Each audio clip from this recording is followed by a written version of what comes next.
I'm gonna call the meeting to order. Clerk Smith, please call the roll. Mayor Pretend Wilcoxen, Present. Mayor Brown, Present. Councilmember Sweet, Present. Councilmember Tucson, Present.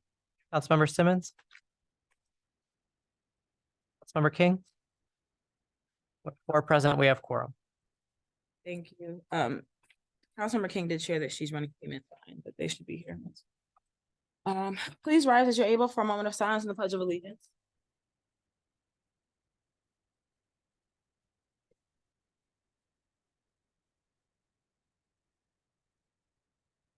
I pledge allegiance to the flag of the United States of America and to the republic for which it stands, one nation, under God, indivisible, with liberty and justice for all.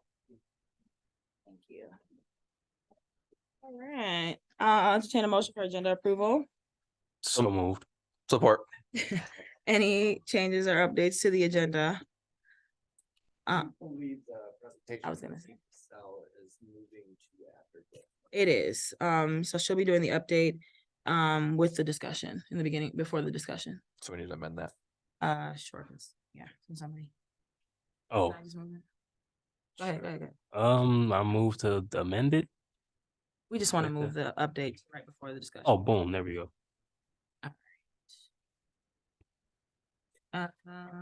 All in favor of the agenda as amended presented, please say aye. Aye. Any opposed? All right, this is our first opportunity for public comment. We'll start with who signed up on the list, maybe. And then I'll start with folks in the audience and then move to Zoom. Oh, all right. Bam. Still at work. Yeah, right over.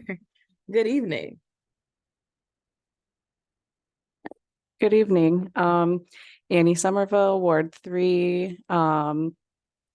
I am here tonight. I wanted to comment. I watched the interviews for city manager, and I've looked over the resumes that were submitted, and I just wanted to express my desire to see our next city manager in Ypsilanti be somebody who will be here for a while. And I think the best person based on the interviews to step into the role and be here for more than just a few years is our current interim city manager, Andrew Halinga. I've known Andrew for a decade. I actually met him before I ever dreamed of being on Ypsi City Council. We waited tables together on the weekends. Andrew was deputy clerk at the time and was waiting tables with me at a local establishment. And we often talked about local government, and he actually convinced me to work my first election. And even then, before I got my feet into this part of the community in local government, I knew that he really cared about Ypsilanti. And I just also want to say that when looking for somebody with prior experience in a community of our size, and a city government that has the small size of staff that we do, Andrew really has been kind of the second in charge, or the second next down at administration and on the day-to-day function. So the last 10 years, even when he was deputy, he was overseeing basic functions, and a lot of his role as clerk helps the city and other departments function on a daily basis and in emergencies. So I know that it's really hard to find administrative employees right now across the country. It's not just Ypsilanti. I know we got a lot of applications and we only pulled a few for interviews. But it's across the board. It's challenging to find people, and it's hard to find people who will come here and stay. So I think the best thing for our community is to hire somebody who will be here for a while, somebody who has roots in the community, and not somebody who's just going to use the seat to kind of step into the next best thing when it comes before them. So that is all I would like to share for now. And I appreciate your consideration. This is a tough decision. And I know if I was in your shoes, I would have a lot to think about. So thank you. Thank you. Is there anyone else in the audience who would like to give public comment?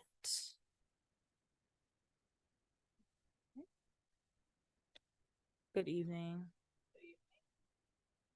I think my my cohorts are a little a little late. because they're walking here. So I'm actually coming to speak about the evictions of the people on the Water Street property.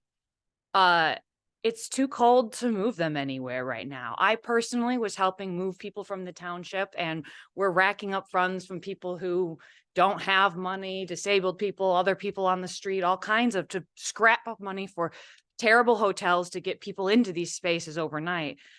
When the tents are there, when they've set them up, they're warm, they're okay. It's like 70 degrees inside the tents because they've created these homes.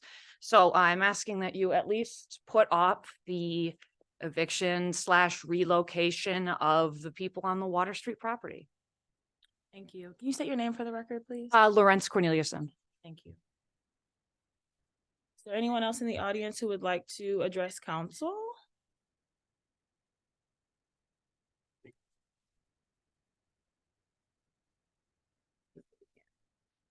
Is there anyone on Zoom here? If anybody on Zoom wants to speak, press the raise hand button, please.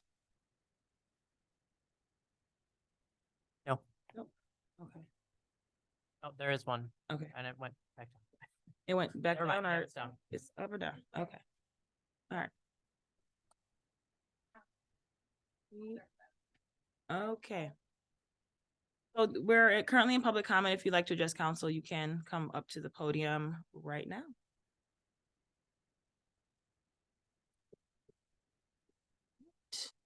We're wrapping it up though. Okay. Is there a way to usher them in, please? We're in public comment right now, so if there's anybody who wants to address council, you can. There's nobody else right now, so yeah, I'll close it if no one comes up, so yeah. So, all right. And if you could just state your name for the record, please, thank you. Lou. My name is Lauren. I live right around the corner at Solidarity House, and we've spent the past couple of days helping people move their camps because they're being threatened with eviction, both from private property owners and from the city. And so we're here to demand that the city stop the sweeps.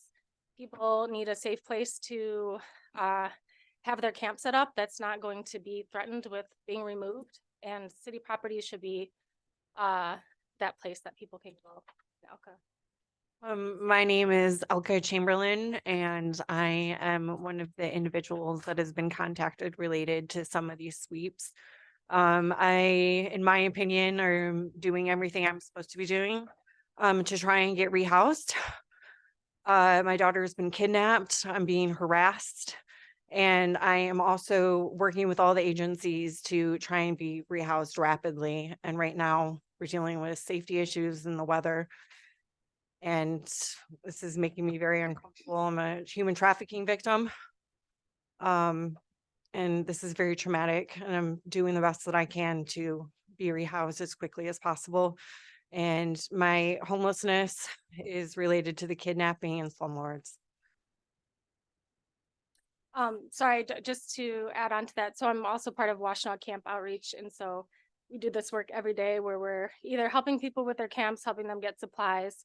And more, there's homeless people, housing insecure people in their cars, in the streets, at our house, and at the warming shelters. And, you know, the city has a responsibility to do something, and especially right now for Kath and the city, and I think police to come out and try and evict people from their camp is so inhumane. Like, their tents are literally iced to the ground.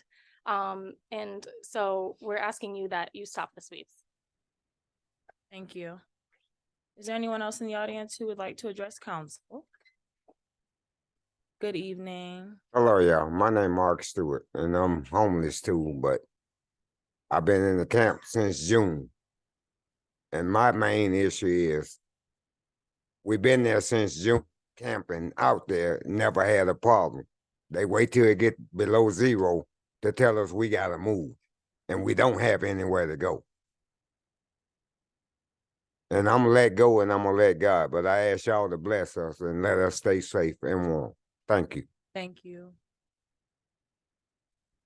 Is there anyone else who would like to address council and audience?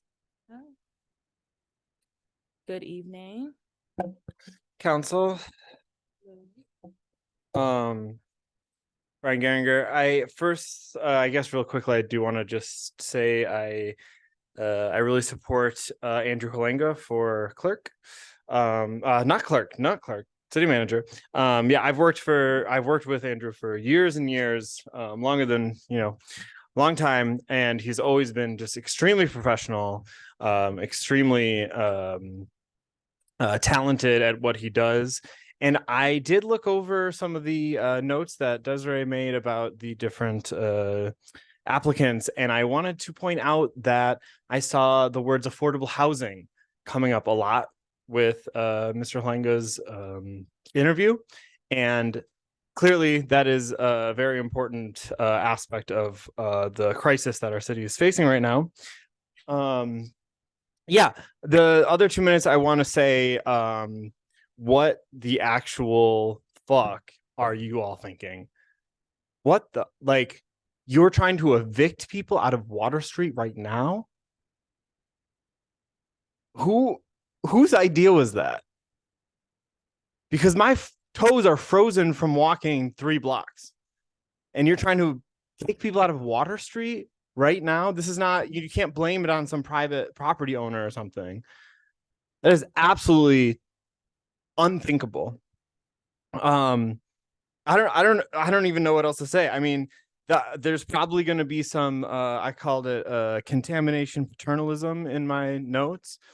We have been telling you that we need a homeless shelter at least since 2017.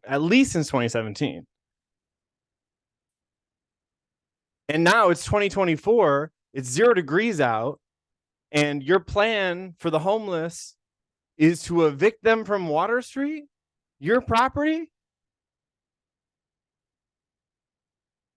Are you serious? That is not a plan.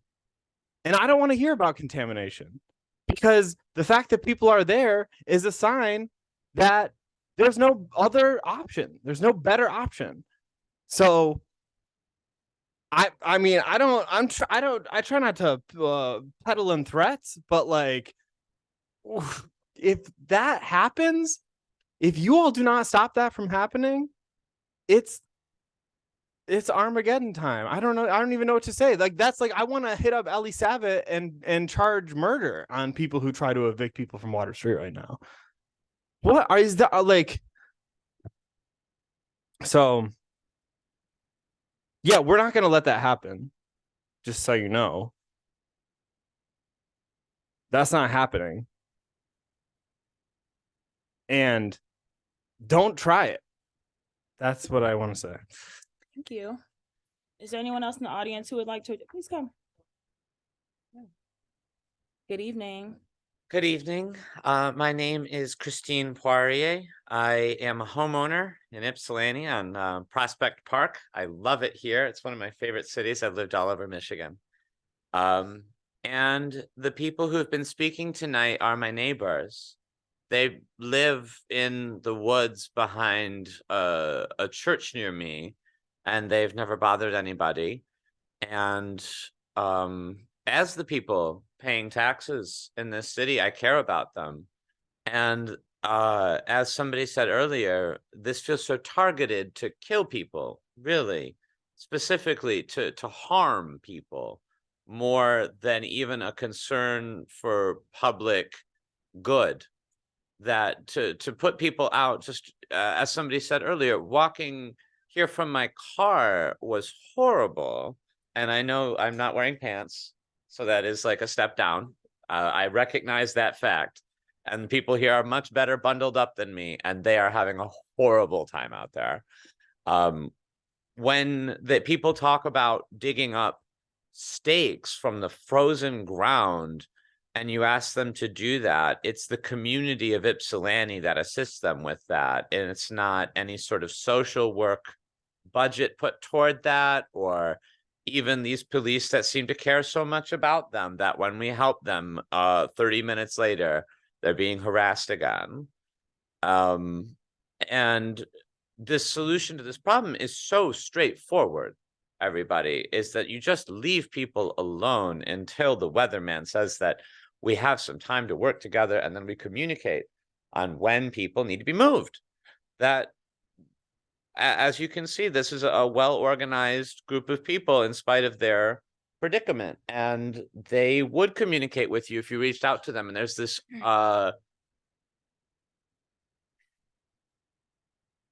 attitude of hostility that I think is bred from distance, that I think not seeing these people in 10-degree weather will make you think things like, well, they'll find someplace else, they will go to some private property and become somebody else's problem for a while. And I heard people talking about risking catching a charge for going to somebody's private property. And this is our city. This is where we live. These are our co-citizenry. And that they were willing to reach out to homeowners and to people who are willing to put out these feelers and organize around that means that they should be taken seriously. And I hope that you focus more on the other people who speak tonight than myself. Thank you. Thank you. Is there anyone else in the audience who would like to address council? Please come. Good evening. Hey there. Yeah, just echoing what a few people have said so far. This is a super, super fucked up process. I want to say sweeps are always violent. Sweeps are social murder, and like coming through and removing people, evicting people, destroying their possessions is, you know, these people are like especially vulnerable, and doing that right now when it's so cold out is just like so unconscionable. And I'm just like really disgusted that the city I live in would allow this to happen. Yeah, people can very easily die through processes like this. You know, people like have all of their material possessions at their camps and coming through and sweeping and destroying people's personal ID, people like all of people's belongings, just like sets them back so far from any like progress in their lives, from like getting housed.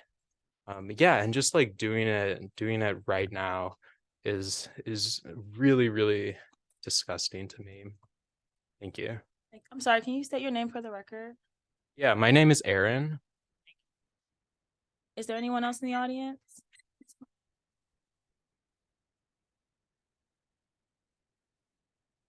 Good evening. I'm short, put it down.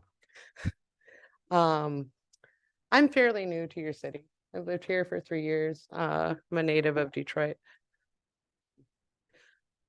I'm speaking tonight because I have a unique privilege among the group speaking. I've had the privilege of serving you. I've had the privilege of serving you, and you, and you, and you, and you, and you, and you, and you. I've stayed open late for you, Mayor. I don't think I've served you, my friend.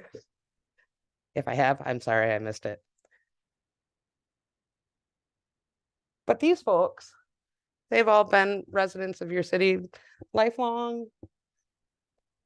Most of them. I think the minimum time any of them has is 5 years. They're all taxpayers. And yet we have the audacity as a group of taxpayers to lie to them and say we're moving them to somewhere safe when we all know that's not the truth. All you're doing is buying them 2 days and taking away the housing they have that is unable to move because it is frozen to the ground. All of my belongings have been frozen for 5 days because I was out there in those storms trying to find them shelter along with so many others. I didn't see a single one of your faces. What can we do? I don't have a solution. What I have is a question for you. What can we do to help our fellow citizens? How are we allowing this to happen? You heard Christine say that her feet are frozen from a few minutes outside. I've been out in this at the camps since 8 o'clock this morning. Nobody else was there. None of you were there. I understand you have important things to do. And we appreciate what you do, but we must do more. I don't see a call out to action from anybody on this council. Where are you? Why are we not working together with the local community organizations to make sure that folks are safe? If you have rules and regulations that say X, Y, and Z, great. How can we work around it? What can we do better? Ypsilanti is such like a solid point in Michigan, and we're going to let it go right now. We're going to let it go to these things. We're going to let folks die because a tent has to be ripped out of the ground because there's no room in the shelter, because staff from Delonis can't come to help. Thank you. Thank you. Is there anyone else in the audience who would like to address council? Good evening. Hey guys, my name is G. And we're all exhausted. And one thing I was just thinking about as Court was just talking, people within this community who have been homeless or who currently are homeless are doing a lot of the fucking legwork. Excuse my language. People who are camping out or helping other people's at campsites. It's exhausting. Even people who are housed shortly after being homeless, like myself, I'm exhausted. I feel guilty. There's only so much I can do and give. But we need more resources. We need more help. Very disheartening about this sweep. Yeah. The mental toll this has taken too, not only for the people that do this work and volunteers. It's a lot. It's a lot. I mean, we don't get to go home after work and watch TV, and some of us just go straight to tents and propanes and then meetings, and then after the meeting working on the next agenda. We're always working, flowing. What the heck are y'all doing?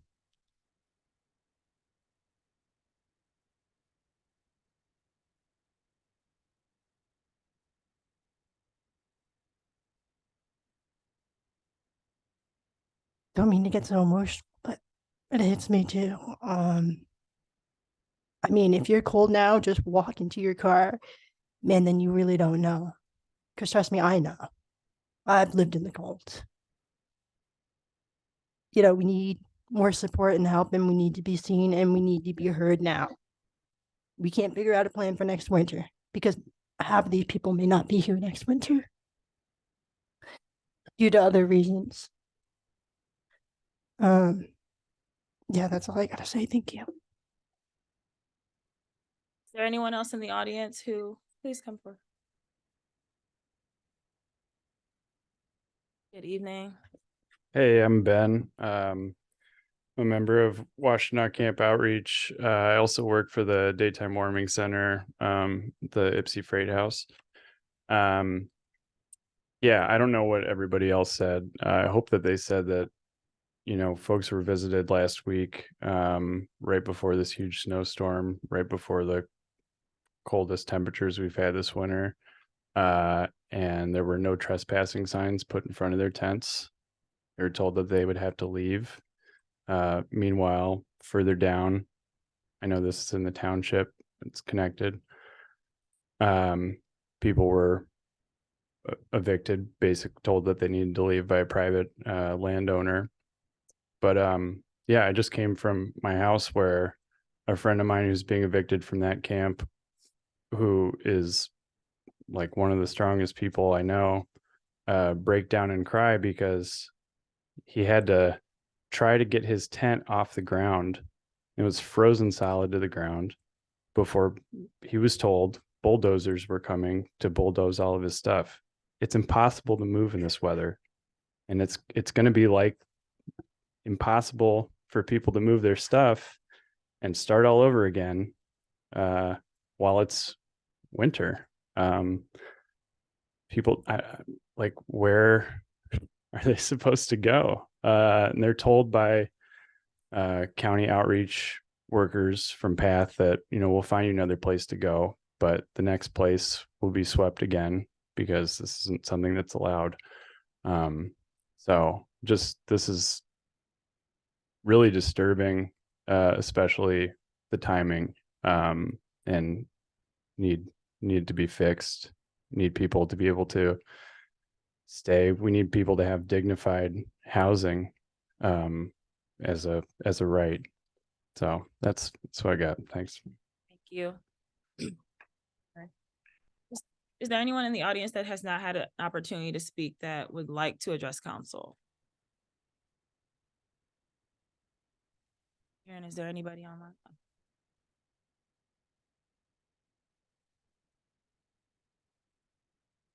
Good evening. Evening, council. My name is Melvin Parson, and I feel as though, like, on some levels, I don't have a lot of skin in the game. I mean, I've got a house, and it's heated and it's warm, and on one hand, so that's my current situation. But in the past, I've been homeless 3 times, and I just never really had the courage and the wherewithal to live in a camp settlement setting. I think that takes a lot. And I didn't have that, right? So I just stayed at the Delana Center, right? Or the NSO shelter in Detroit. With that being said, I think the most connection I have to this situation is that I know what it's like to be disrupted, dislocated, having to start from zero, and the trauma behind that. And to have to do that in the wintertime, doesn't matter. Wintertime, summertime, I know what that's like. That's tough. And most of these folks that are here tonight are pretty resilient and will probably get through that somehow, some sort of way, by the hair of their chinny chin chin in some cases. Then there could be 1 out of 50 that says, I've had enough of this, right? And they kill themselves, right? That sort of thing, like all these possibilities can come out of not leaning in and helping a group of folks that, I have to agree disagree that it's not, you're not really well organized, right?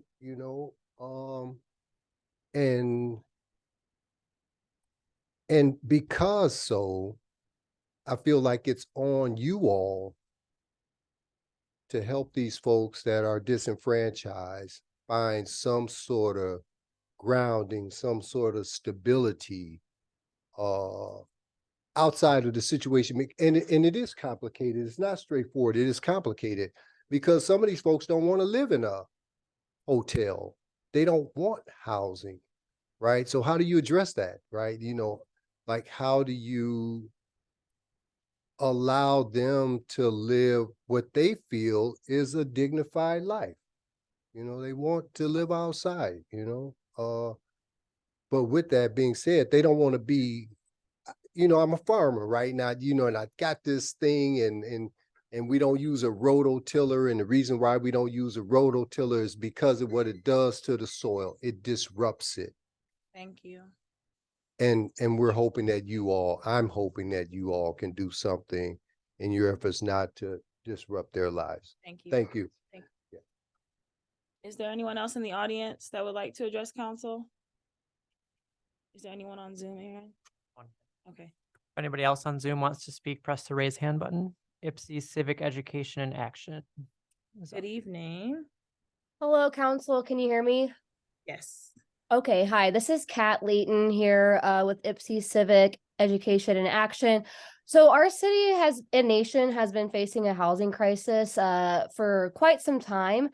And there's some right now who are in office right now for the city of Ypsilanti, and some who were in office at the time but moved on to the next best thing for them, that have done nothing proactively about the housing crisis that we have and are experiencing right now.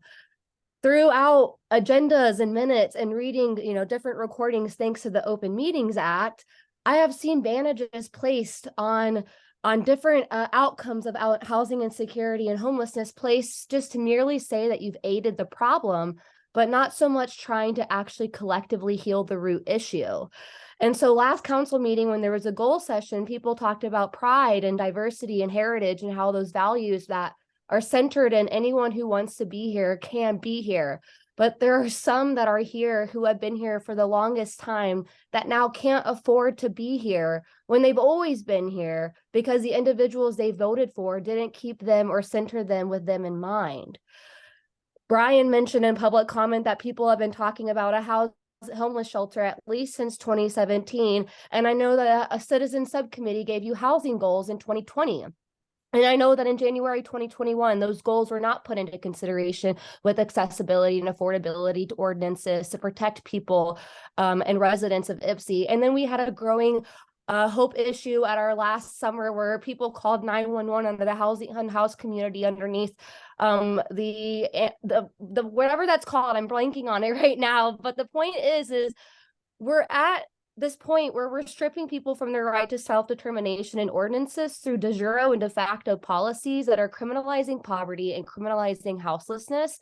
And I want to first and foremost uplift the people who are actively housing insecure and homeless, trying to survive, who are not being centered or prioritized, but still took the time out of their daily fight for survival to fight for the rights of themselves and their comrades.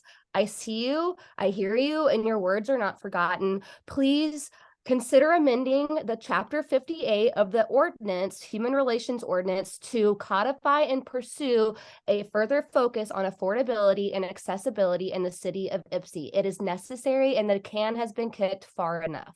Thank you. Thank you. Is there anyone else on Zoom, Aaron? Last call for Zoom comments. Press the raise hand button. Ange Zaitsev.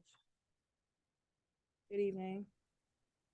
Hello, my name is Ange Zaitsev. I am an inhabitant of Ypsi. I moved down to Ypsi 3 years ago and own a house in the downtown area.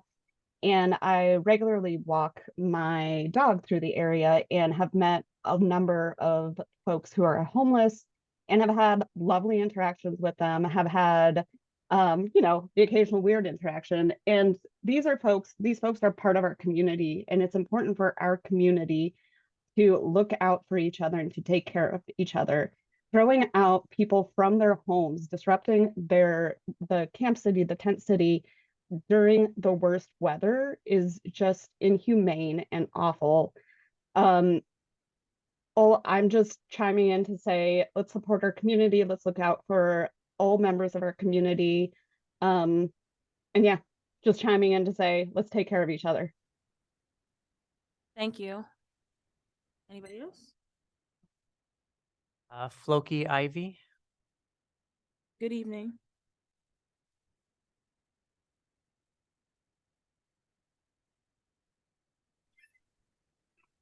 Hello? Hi, I don't know if I'm on. Okay. I'm just chiming in because I want to, I don't technically live in the city. I like to say that first and foremost, I live in the township. There is a difference, but because our interests are so intertwined, I would like to just come on here and say that I would like to see people not displaced from the tent city, and that I would like to just say that I think this is a symptom of the fact that there's so many times that we haven't been heard when it comes to rent being exorbitant, higher than anywhere else, and it's just going up and up and up. We need something to protect us from that happening. We also need to be protected from evictions, and evictions being used against us from to acquire new housing is really leading to a lot of homelessness issues in the area. And I would also like to echo the fact that we've asked for a homeless shelter in the area numerous amounts of time. and it hasn't happened. We really need a homeless shelter in the area, one that is able to house families and pets. Pets are part of families, and I know that a lot of times tent cities crop up because people need their support animals, and they're not allowed to take support animals into shelters with them. And I just want to say that we need a place for people to be able to take their animals, their children, their family members, and any other issues that they may have with them, because everybody deserves a place to live in any form that takes.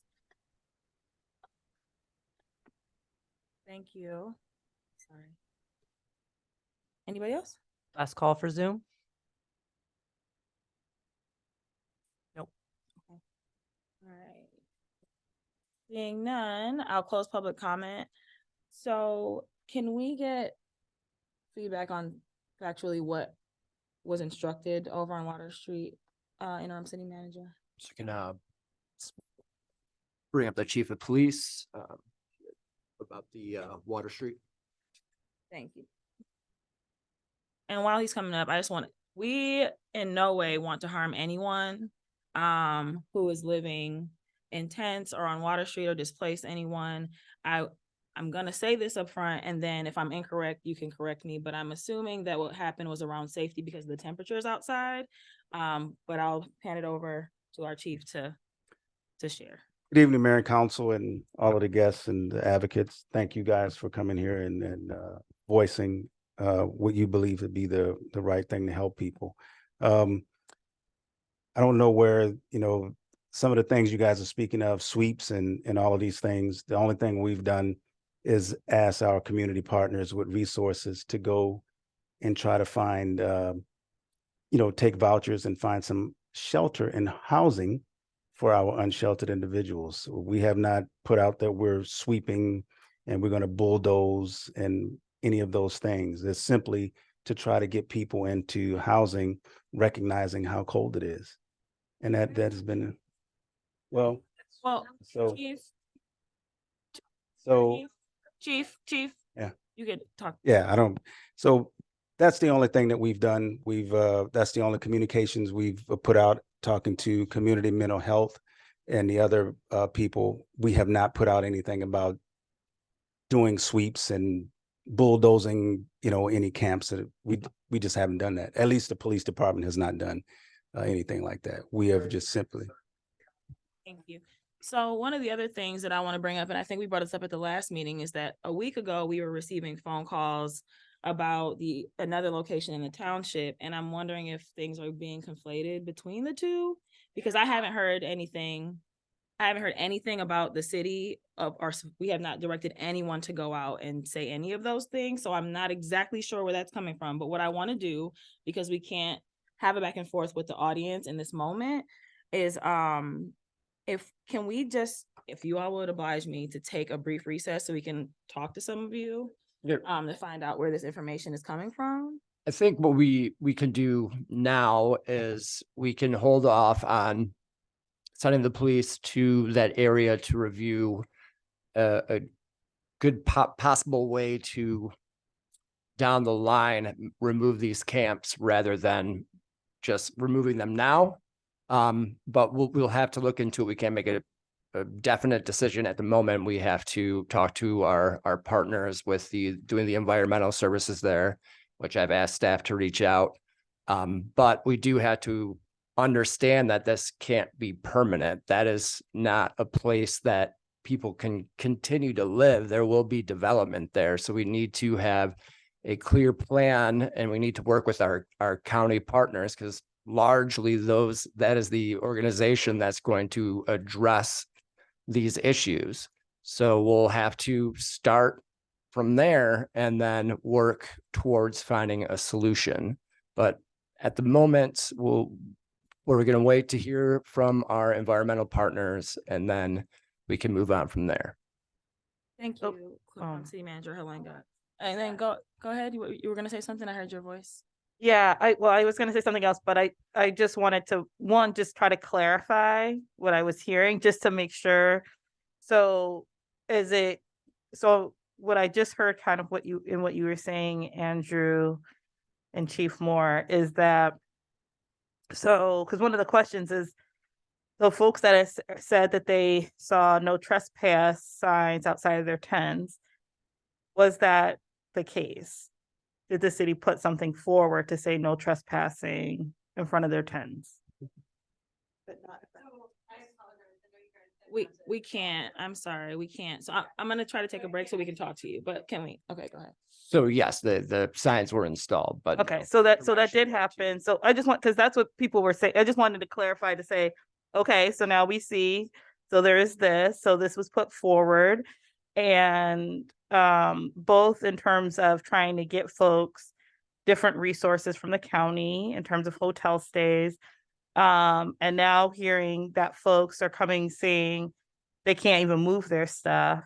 And so then what I'm hearing is that we'll do some outreach with some folks to be able to extend the amount of time people will be able to stay there without their stuff being removed. I can't say that for a definite now, but first I'm going to get information from the organization working on the site, and from whatever they say, yes, we can delay and allow time for these individuals to get services, and just to know that we don't want to ruin your things. We just want everybody to be safe. And right now, if we're going to still continue to reach out with our county partners and try to get services out there, we don't want anyone to lose their belongings either. So it's going to have to be a tiered approach to finding the solution. The encampment is not the solution. So we have to work with our partners, make sure that things are currently safe, and then kind of work on a timeline on when we should expect those there with the ability to move their things to find another place without losing any of their belongings. Okay, thank you. So this kind of goes at one, I know kind of months ago, I was trying to see if it was possible to find a spot that wasn't Water Street so that we wouldn't be dealing with the contamination questions around a space where people, and probably in conversation with folks that camp, to understand how they determine a good, safe spot, because there's some things that go into that. To see about finding a space where people could do that, given the circumstances that we are woefully under-resourced. We don't, at this time, we don't have the resources to hold folks. And so I think I just want to put that call back out again to say that even though camping is not necessarily what we would think of as the best choice or the safest choice, it is an option that people are needing to take in order to have a place to return to. And so I just want to kind of re-up that request. Some other things I just wanted to ask about for council. So whether, when we think about, I don't know whether I know within Barrier Busters, whether some of those funds or other funds that we have can be used to purchase materials that have been lost or have had to be left behind for folks, because I know how expensive especially winter gear is. And so that would be a question I would have for everyone else. Another question I have is, because I've also have heard this before about that some of the reasons why people might choose to camp as opposed to going into Delonis is because of their pets. And so what kind of resources there are to maybe help support that need, where people are able to both have their bodies safe as well as the bodies of their pets safe, but also returnable, right? Not that people want to give their pets up. And so I don't know what resources there are available for that, but that would be something I'm interested in learning more of, or if people do know.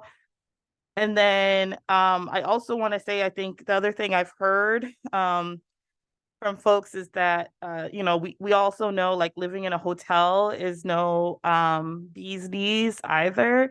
I've heard from folks that have been in hotel stays for almost a year before being rehoused. And a lot of the things that go into that, and that some of the different locations are actually like not very desirable in and of themselves, where people are also being put up. So we know that long-term housing, you know, housing first is not just about like getting folks into hotels, but really thinking about how we create space for folks to be housed long-term. And so I think it's just difficult because I know it's like when it's really cold, we want to get folks into hotel. But I think that's so temporary and it's so expensive, you know, which I know the county knows that it's so much more expensive to have a hoteling program. I think that we will need to, as we think about our emergency planning, think about like how this comes into play within some of that.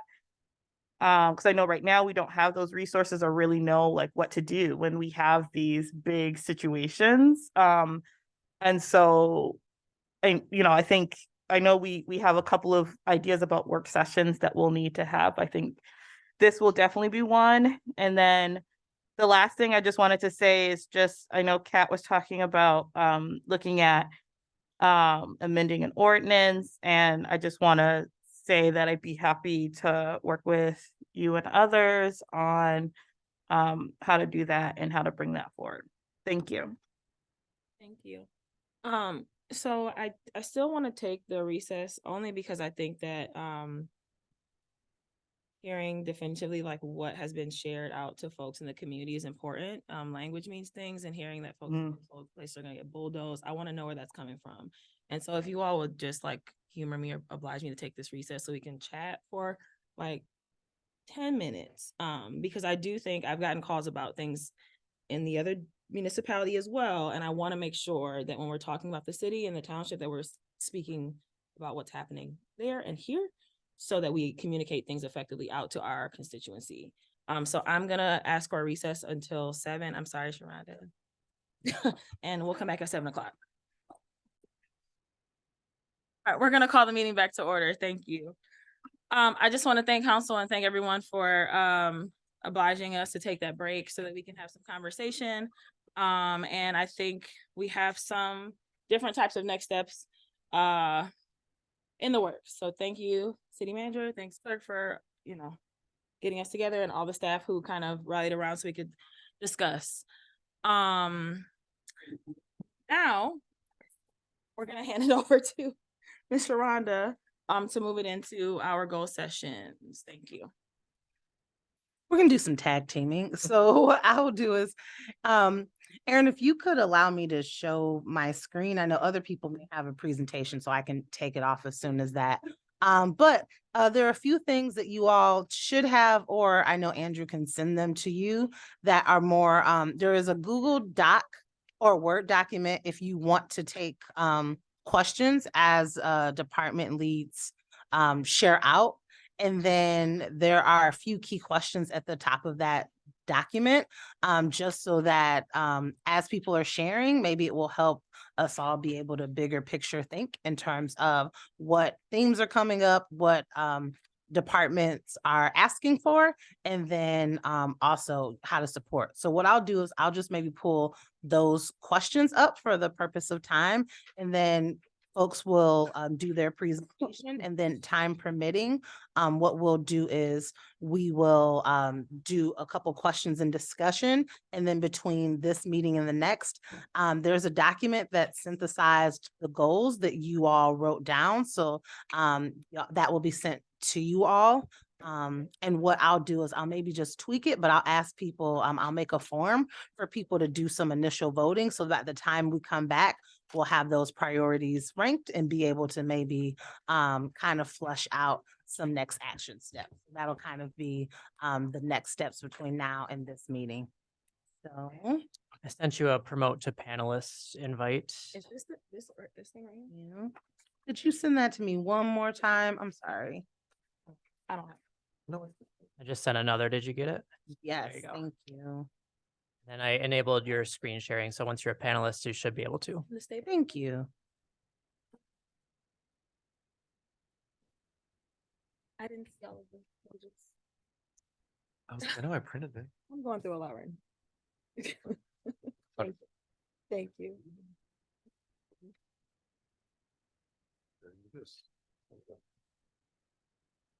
Oh.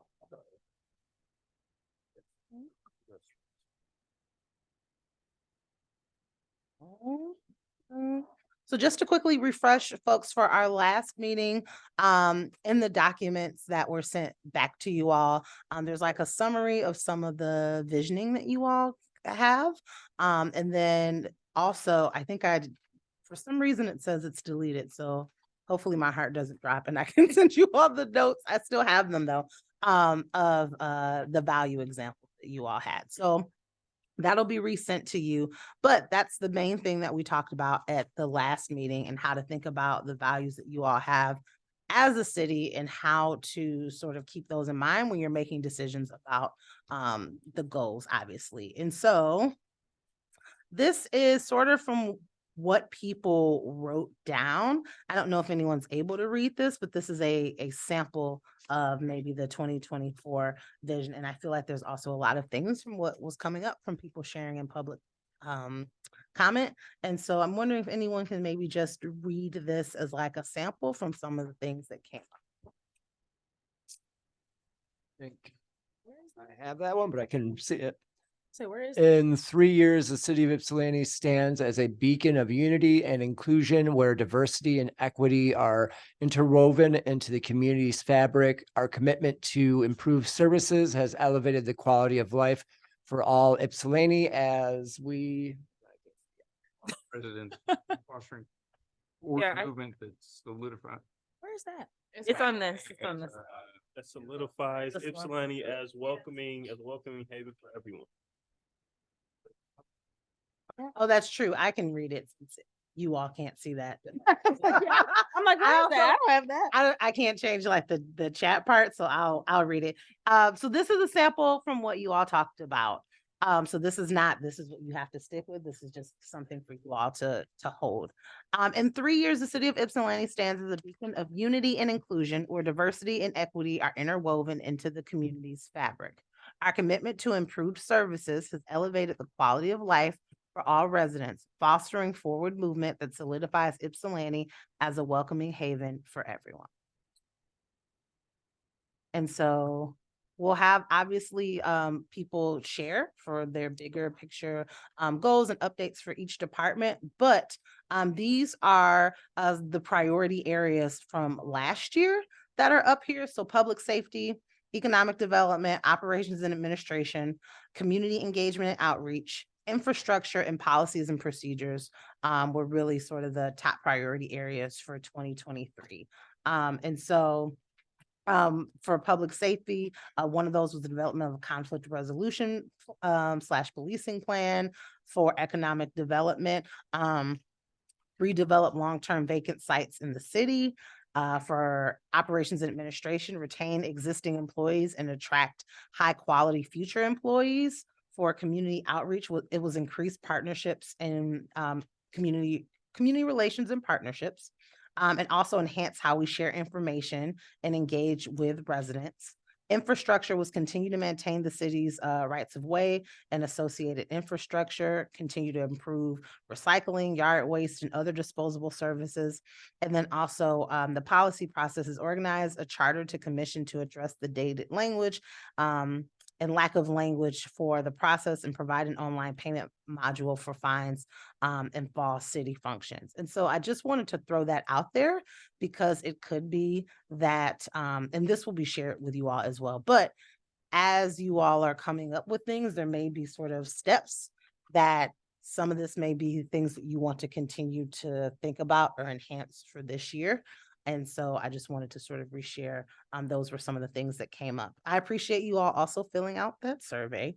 So I just want to note that people did sort of submit some questions to be thinking about on behalf of departments in the city council. And so some of those questions, when people are sharing, I'd maybe ask you all to kind of think about, you know, the city council wanted to know kind of what are the basic needs to maintain services and staffing. So that was a question that came up for council in terms of departments. And then also, what can you live without? / what's maybe your dream project? And so council expressed interest in kind of knowing the bigger picture from departments. And then how does that work fit into long-term goals? And then maybe what gets in the way of your department being able to perform at its best. And so those are some of the things that kind of came up in terms of questions that the council for departments wanted to know. And then for department feedback, what people shared was thinking about resource capabilities, so including staff, so kind of that long-term financial impact of the decisions, and maybe the unintended consequences of goals that are made, or maybe goals that aren't at the forefront. So that was something that department members wanted to share as feedback to the city. And then also to just have the council keep in mind, again, the need for employee engagement and that overall well-being for employees when it comes to different departments in the facility. So I just wanted to note a couple of those things so as we go into conversation, people could be able to have that kind of as context. And so I will stop talking and then make sure there's time for people to actually share out what they've prepared. Aaron, if you could share that. So good evening, council. This is going to be the first kind of departments providing what their main goals will be for this next coming fiscal year. Today, we're going to go in the order of city manager, city clerk, HR, fire, attorney, planning, and then DPS. And then the last two will be provided on the 23rd of finance and police. Going on to the next slide. These are just all the departments that we have in the city. So I kind of want to look at this a little bit differently and why have goal sessions? Well, it's to create a multi-year prioritization plan. It addresses the questions of where do we want to put our resources, and to understand that staff time is also a resource and it is finite and must be considered when creating goals. Our goals have to be reasonable, and as reasonable goals, they must be clear and help staff to provide a better vision on how to create action steps to move towards the completion of that goal. We need funding availability, and staff must have the capacity to achieve a goal. It's better to do one thing really well than attempt to do a bunch of different things not so well. And when you have a near year term goal, it should be more specific. If you're looking out something more broad, 5 years in the future, it can kind of be more of an umbrella goal, and then you move towards that with yearly goals with that bigger picture in mind. So with that being said, my top goals are going to be create greater efficiencies to better interact with the public and minimize mistakes. We've been looking into modernizing our software, looking into the new BSNA suite. They currently have implemented this in Pittsfield. And so this is a good time to kind of jump onto that because they're getting out all the bugs and things through that implementation. Also, with a cloud-based system, it's going to greatly decrease our use of our server, which will in hand reduce costs that we need to expand that server. Addressing staffing issues, and this goes for department heads and rank and file staff. I think we should implement a bottom-up philosophy. I think we really need to take care of those that are doing the day-to-day jobs and then have that flow up to the leadership.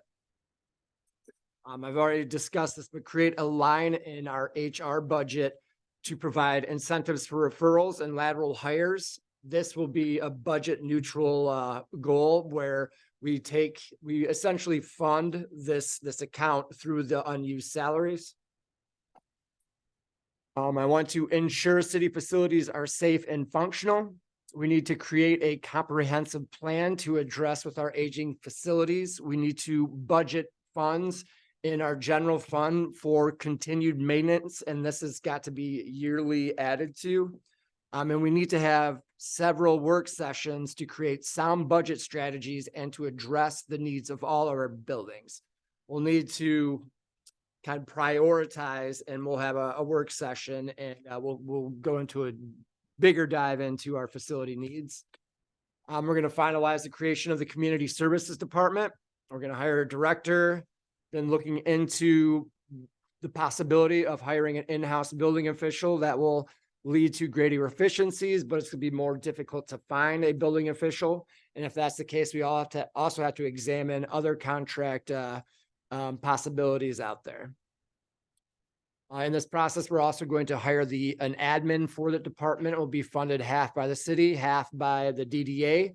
And that will be able to take off the time to do minutes and things like that. So those positions that are more technical have the ability to focus on what their true intent is.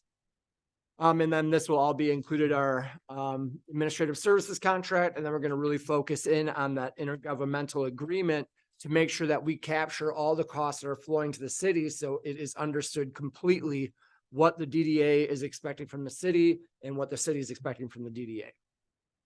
With that, is there any questions for mine, or we can go through them all and we can have questions at the end, whatever council prefers. What do you all prefer, to go through and then ask questions, or ask questions now?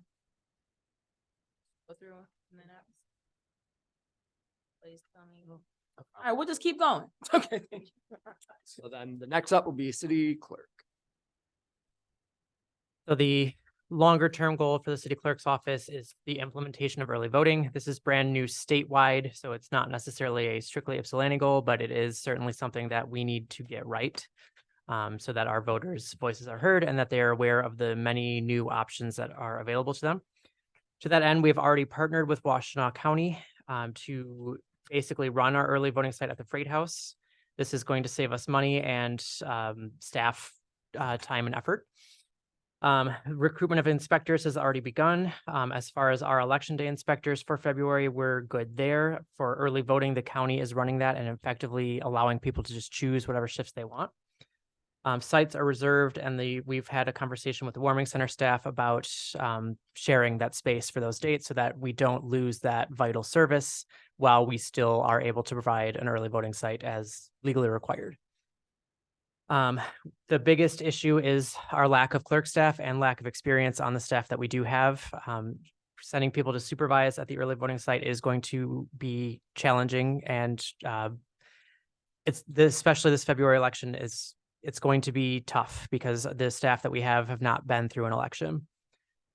With all that said, we really want to learn as much as we can from this first implementation in February. Fortunately, a presidential primary is generally not a huge turnout election. So that gives us some leeway in terms of it won't be overwhelming, the number of voters, but also we need to track patterns of how many people use early voting, how many people still absentee voted, how many people vote in person, and how many people don't understand the difference between those things.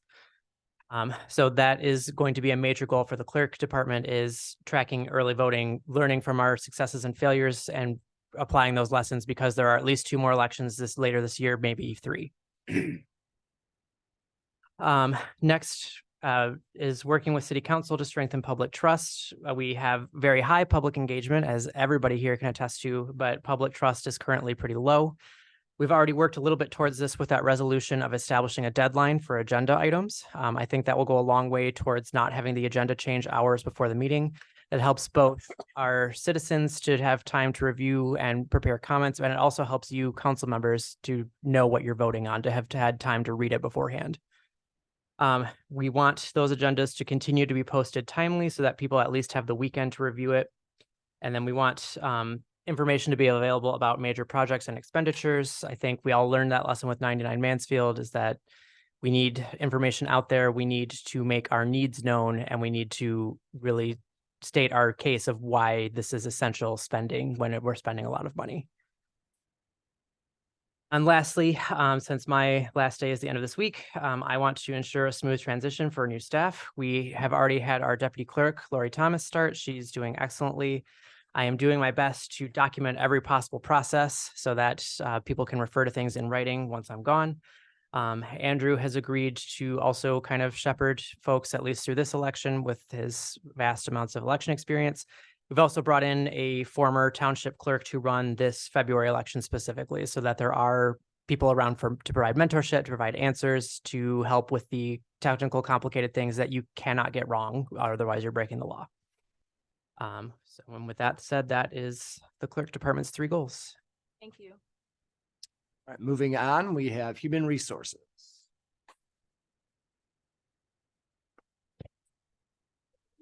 Yeah. Yeah, you gotta. Oh. Okay. Here. You said the mic. Yeah, we changed out the mics. Oh, I got you. Okay, no problem. Y'all can hear me? Yes. Okay, go ahead. All right, so my objectives are to move to electronic documentation system or personnel file management system, move to a BSNA or similar HRS system, employee recognition, employee engagement, and job fairs. You go to the next one. So the first one, the area is human resource information system. My task would be to implement an electronic file or management system and train new employees on that system. This is a long-term goal. The goal would be to alleviate the use of paper files that include pay change notices, bank information, and other personal information, which would also increase efficiency and reduce costs. Next one. The area is payroll, HRIS, and retention. So the task would be to identify processes prone to human error, continuously monitor new systems for efficiency and accuracy, and train on the new system. And this is a short-term goal that would alleviate human error and manual entry. And this is the move to BSNA that Andrew talked about earlier.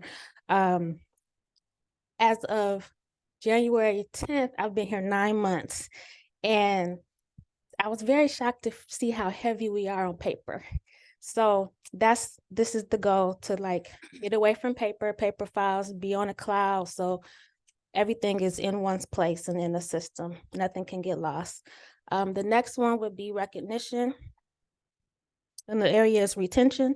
The task is to send emails for birthdays and work anniversaries, and we've been doing that. Deliver anniversary certificates for momentous years of service, like 5, 10, 15, 20 years. And then deliver congratulatory cards for promotions. The term is continuous because this is something that should be ongoing because of employee engagement. They feel appreciated when they see these. It was brought to my attention that it happened before. It stopped a couple HR people ago, and it's brought back. So it's something nice to see. And then we have employee engagement again for retention. The task is summer gatherings or winter gatherings, and then Employee Appreciation Day. The term is a continuous goal as well because it is employee engagement. Employee Appreciation Day comes around once a year, and it's nice to get each employee something from the city or company that you work for so that they feel appreciated. This would need to be a line item created in the budget because some of the things could get a little expensive and we don't have that budget for it right now. And then the last one is job fairs. This is the area of recruiting. So we would attend job fairs, purchase promotional materials, and then network with potential candidates. This is also a continuous goal because we need to promote Ypsilanti as an employer of choice, identify and attract potential candidates, and then create a pool of qualified individuals who may fill current or future job openings. We recently had someone come from a job fair to an interview that just let us know that, it's working. We've only been to 2 job fairs, but it's working. We're getting out there. We went to the job fair and people were actually coming to see us at the job fair. So I think that would be something that needs to be a continuous goal as well. And then really that's it. It's just a summary. Retention, employee engagement. It will show our employees that we hear them and that we value them as an employee. Electronic filing system. It shows all documents will be filed electronically on the cloud, which will free up space on a shared drive. I believe we're getting close to our quota for our shared drive. So if we don't clear that up, we'll start to get charged. And then the purchase of BSA or a similar product will show our employees that we are moving in a direction that is better for them, that it would alleviate human error or delays. I recently had a conversation with an employee who said that it's stressful every time he gets paid because he has to look at his check. He doesn't know if it's going to be right or not. So having something that's programmed to do what it's supposed to do and not manually put in would be something that I think the employees would like to hear and see. And then again, the job fairs would promote the city of Ypsilanti. Like I said before, Ypsilanti is the place to be. That's what we're hoping for. So to get us out there and let people know that we're hiring. And that's it. Next up will be Mr. Barr.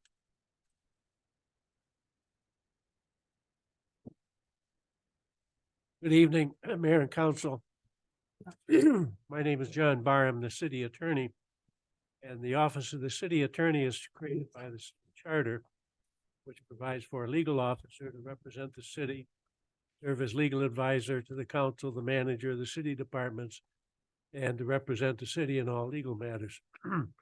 We also attend city council meetings, provide legal advice, and we act as a FOIA, Freedom of Information Act coordinator. We take the requests, the replies, and make decisions on what can be admitted, what can be released and what is not. Our office is a block down the street, and we have in the office myself, and the office manager is Mrs. Merritt, who acts as a Deputy Freedom of Information Coordinator, Jennifer. And of council, we have Jesse O'Jack, who does the city prosecution for us. And I recently brought on board Tobias Lipsky, who is an expert in real estate matters, and also Randy Barker, who is very experienced in general municipal affairs. Over the years, I've found that our goal is pretty easy to set up. We want to provide very high quality and timely legal advice to the city. And our additional goals for this year are to reduce the use of paper. I think that's been mentioned already. And the city some time ago entered into a contract with Iron Mountain for closed files. And it turned out that there's some pluses and some minuses on that, and the files seem to accumulate. And so with the permission of the city managers, I've been reviewing the Iron Mountain files for our office. We've been destroying them as allowed by the state Record Retention Act and the Michigan Municipal League record retention policy. And so what we're trying to do is digitize as much as we can and reduce the amount of costs that it costs the city to maintain closed files. Thank you. Next up will be Fire Department. You guys hear me okay? Yeah. You can skip that one. And this is just a chart and staffing. It shows the hierarchy of the fire station, the chief, the fire marshal, my assistant, 3 departments, 3 shifts, each shift of 7, 1 captain, 1 lieutenant, 5 firefighters per each shift. So that just outlines how we're set up, how we operate. I broke it down into goals and tasks, our goals and the tasks that we need to accomplish these goals. And the first one is to be compliant with NFPA. NFPA sets all standards for fire protection, fire service to include building codes. And our job is to be compliant with those. To remain fully staffed and operational, which we have accomplished that. And our thing now is to retain the staff that we have, make sure we keep them there and train them and better prepare them. So to improve quality and service, to promote safety awareness in the community, to continue to create and maintain partnerships with EMU, Washtenaw Community, Washtenaw County, Park Ridge Community Center, Public Safety Alliance, Spark, neighboring businesses and other city services.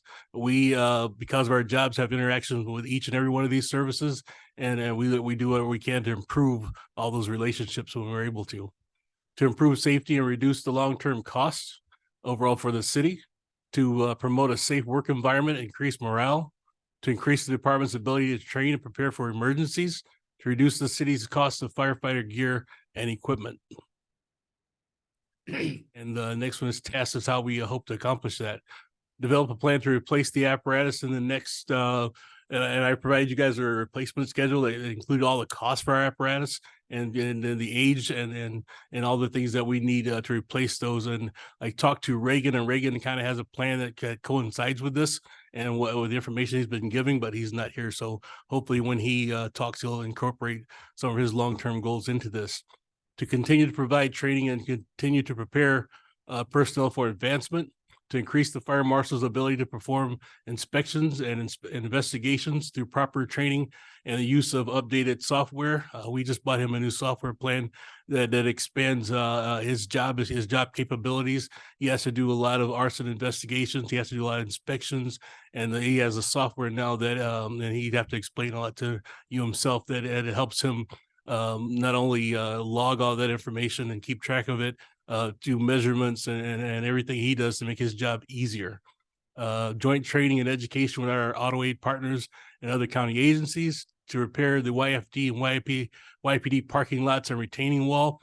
That's been an ongoing thing that's kind of get put back. I'm not sure what the exact cost of that even looks like now. Bonnie is also a part of this because we've been, I think we put this on the agenda 3 years ago, and we keep backing it up. And the more we back it up, the more it's going to cost. And the more the problems continue to escalate. To continue to improve, update, and make safe upgrades to the YFD building. If you've been there, and I always invite you guys to come out, and I see very few of you guys. We have I have continuously been making upgrades and improvements to the fire department, and you guys are welcome to stop by anytime and see where we are and what we're doing. And that'll get into our capital improvements when we come up to that part. It will also address those things that we're working on. Update and replace exterior doors as needed. That's part of the that's a part of a capital improvement project. To establish a training facility. This is probably not a realistic goal. I get with my officers and my captains, and I say, hey, what are you guys looking at? What do we need? What are we going to set for a goal? And I know Bonnie's having issues, and her issues are more dire than mine. We have an issue finding places to train. If you'll see when I do the CIL, you'll see a lot of times my guys are going outside to other agencies to do a live fire training because we don't have the ability to do live fire training in the city anywhere. We're lucky to be able to do some training interior, and that's usually because we were using the Washington Street address. Sometimes EMU will give us some facilities to do training in.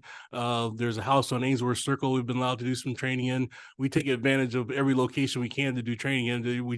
It's just limited, and we have to take advantage of as they come up. To apply for AFG grants during the upcoming open period, which is actually coming up pretty quick. And the AFG grants is assistance to firefighter grants provided through FEMA. And we're going to be hopefully applying for a grant for gear. And also the state I hear is going to be giving each full-time department. And if they do that, I'll do a different grant, $3,500 per person for the cost of turnout gear. If they do that, that's roughly $80,000 that the city's going to receive for the state. And that's going to more than take care of our needs. And so that's what I got. Thank you. And then we're going to move on to planning. This is mine.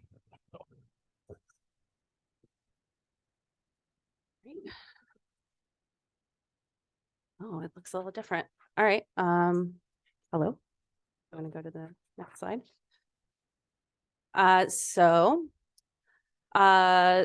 Our goals, this one is, you already saw from the city manager. So I hope that just really puts a little level of importance to it. The planning department has completed a departmental audit, and the city council has amended the ordinance to combine the economic development, planning, and building departments. So we'd like to hire a city services director and a planning administrator / DDA coordinator. That would including completing an administrative service agreement with the DDA and the IGA, posting job descriptions. Most importantly, on our end, training and onboarding those folks. We just hired a new city planner, so there's gonna be a lot of team building as well. That's important. CLG, Certified Local Government Resurvey for the Historic District. The original survey work was completed in the late 1970s and early 1980s, and the survey standards and technology have changed since then.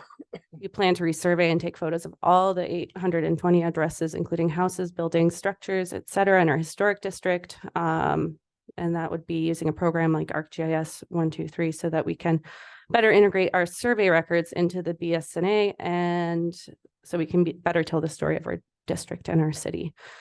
The city of Ypsilanti was recently awarded $50,000 for the survey. The work is to be completed by August 31st, 2025, and the RFP for the consultant is forthcoming. So another goal is prioritizing zoning amendments for discussion and action by the Planning Commission. Create a timeline for the study and review of amendments consistent with the Planning Commission's priorities. This includes review on signs, lighting, parking minimums, building types, building materials and design standards. Single-family residential zoning districts consider strategies to increase housing opportunities in single-family districts by permitting additional housing types. Establish consensus on marijuana regulations, amend the zoning ordinance to include appropriate regulations for new marijuana retailers that will encourage economic development in a manner that is complementary and cohesive with surrounding land uses. Establish a common policy vision, draft a new language appropriate for the retailers. Ordinance format and organization, reformat the zoning ordinance to make it easier to navigate and understand, reduce staff administrative burden, and ensure consistent interpretation for application and enforcement. Another goal is a tree preservation ordinance, amend the zoning ordinance to create a regulatory ordinance pertaining to tree preservation, work with city attorney's office, sustainability commission, and DPS to craft an ordinance that is lawful in light of FP development versus Canton Township. Increase tree diversity and favoring native species in alignment with the city of Ypsilanti sustainability plan and its goals.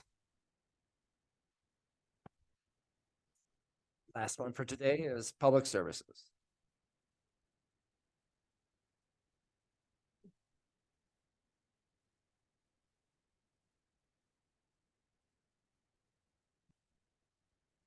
Good evening. Oh, you know, together my Stuart. Thank you. So you can move to the next slide. Much like Ken, I just gave you a quick org chart. Next, please. Oh, that looks very sad. It does. Yeah. So generally that just lists all of the responsibilities that DPS is responsible for. We're all pretty familiar with that at that point. Then the next slide goes over all the goals. There's about 17, 18 goals there, but really it comes down to these top three. Next slide. Which are to provide functional facilities in which to hold city business, continue to mitigate active deterioration and damage to the city's roadways, and to continue to provide recycling, yard waste, and other solid waste disposal services, as well as contract for rubbish hauling and disposal. So basically to maintain the status quo and or make it slightly easier to function. Next slide, please.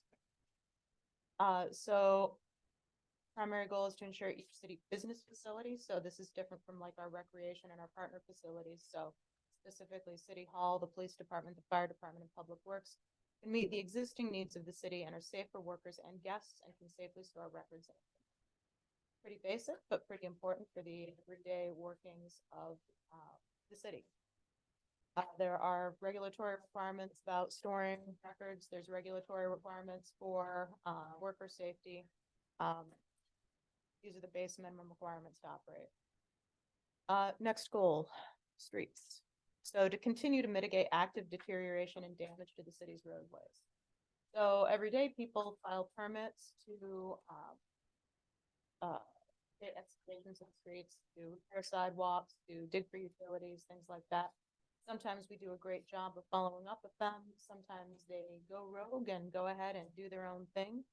But we need the ability to communicate our standards with them, to enforce those standards, to circle back with them and to ensure that everything is put back into place the way that it was supposed to. And then if not, to pursue either enforcement or correction. We also need to be able to provide temporary pothole and sinkhole repairs. There are some legal requirements around sinkholes and potholes. We are generally pretty well aligned with those legal requirements. We would like to continue to do that. Next slide, please. And then our final big goal is to continue to provide recycling, yard waste, and other solid waste disposal services, as well as to continue to contract for rubbish hauling and disposal. So there are a number of legal responsibilities. We have a millage devoted to rubbish services that I believe it dates back to the 1970s. We'd like to continue to do that. We had a pretty big year of change behind us. We are working with WARMA to update our contract and potentially go for a different set of contract services. Might be looking at carts for residential rubbish hauling. So there's a lot of other potential change, but we still want to make sure that we are providing quality services to our residents. And if it's not something that we can provide curbside, to make sure people know how to connect to other resources as needed. So that's kind of the bare minimum. Keep functioning and to do it better. Thank you.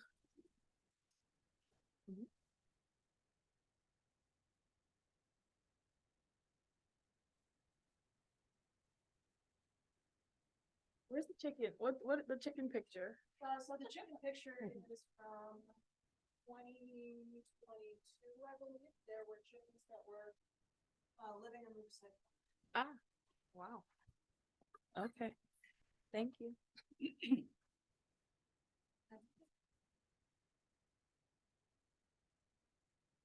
What?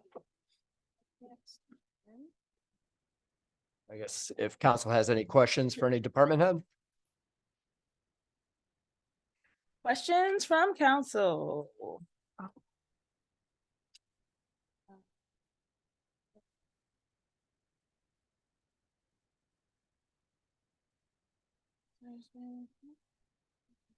Councilmember Simmons? Okay, I have to work my way through these, so, but the first one I opened up to is around, so well, this might be a multifaceted one. One is just to clarify, so this BSNA system, like what all kind of goes into that system? What else with that? So BSNA currently we use for our building department, assessing and tax. This would bring in APs, accounts payable, accounts receivable, HR, and we would be getting the entire suite. So everything would be connected. Plus we would be adding it to the cloud. Right now we are storing it on our server. Okay, great. So it's like an extension of the service that we have and like a deepening of what is possible with it. Yes. And then another question is, so when talking about employee appreciation, I mean, I've definitely recognized seeing that go out. So I definitely feel an uplift in my day. So I think that has been great. And then when thinking about, so something like the Employee Appreciation Day, you know, what you might think, you might not know this yet, but just in terms of, you said it would need to be a line item for that. But just thinking about like what a range might be that we would want to consider for something. I know that we've talked about like city swag and things like that, but you know.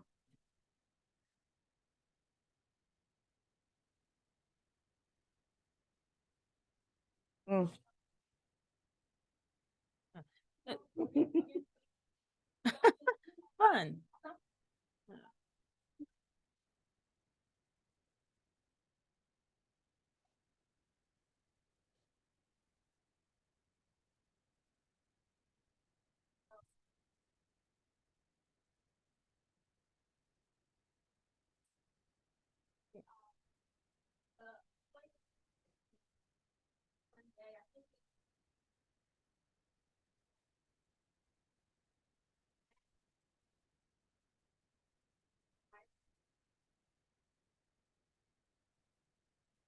Mhm.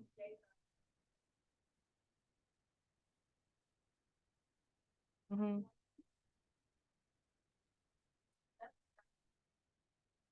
All right, thanks. So it's just like, yeah, outings, thinking about ways that cross-departmental engagement can happen. And can I say something really quick before you go on? And so one of the things in for process too is that as we go through the goals and we prioritize them, then all the staff will go back and figure out the monies that it costs for the things that we have moved forward in the goals for us to pursue in the upcoming year. But I feel like things like that are so small that we could probably, I feel like we could cover that. Okay. All right. Councilmember Simmons, you can continue. Oh, wait, I'm just like, I try to wrote questions as they went through. I don't know that I have my next one yet. So if somebody else has. Councilmember Sweet. I had a follow-up on Councilmember Simmons' question in regard to the software program. Is this something that you're looking at that would allow us to take online payments for certain city services as well? Yes. Okay. It would be much easier for the user as well as staff. So to eliminate things that people have to come into City Hall for that they could do online potentially. Correct. It would also create or minimize areas for human error. Thank you. That's it? Is it? All right. Councilmember Simmons, you Yep, ready? I found another one. So this is for Chief Hobbs. Just you talked about the repair for the parking lot and retaining wall. I was just wondering, like, you said this has been an issue over 3 years. So I'm just wondering, like, what that is.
After last Friday, we were still waiting on the geotechnical report, which will dictate what we can do with the retaining wall, which dictates for the rest of the project.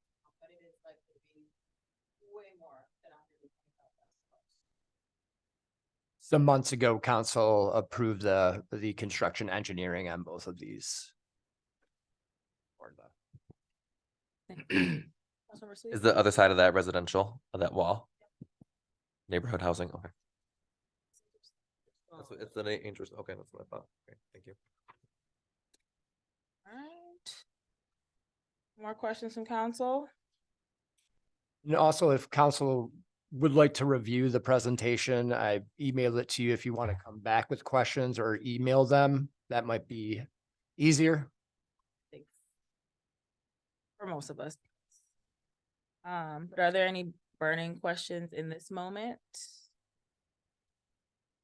All right, thank you. Oh, Councilmember Simmons? This is just a clarifying question. And so this is for Bonnie around the waste services, solid waste. I remember somebody came and did a presentation about trying to, it was a different kind of collaboration with some regional folks around waste.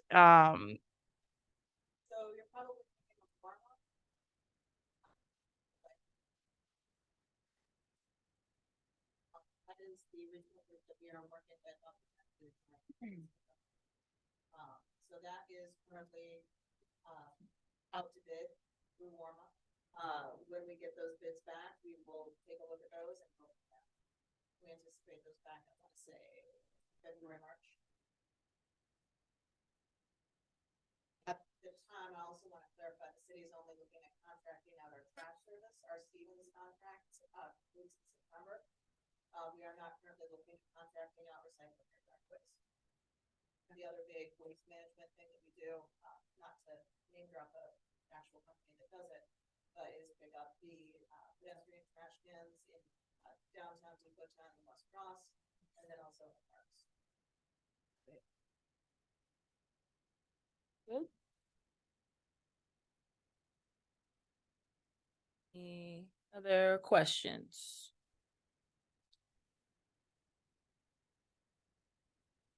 What's next? Kick it over to Sharonda. Okay.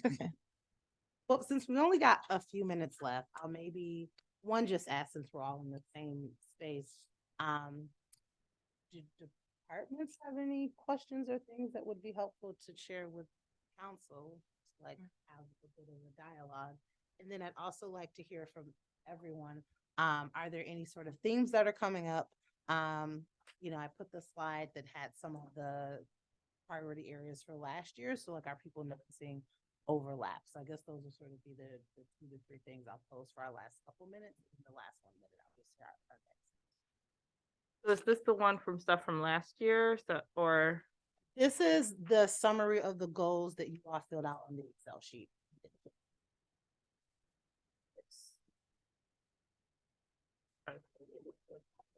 Gotcha. So you compile. So this, Yes.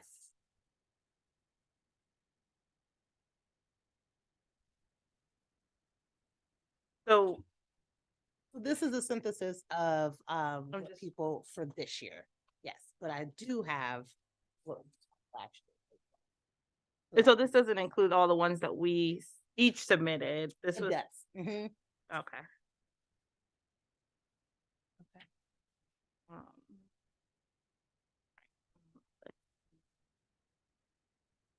I see a lot.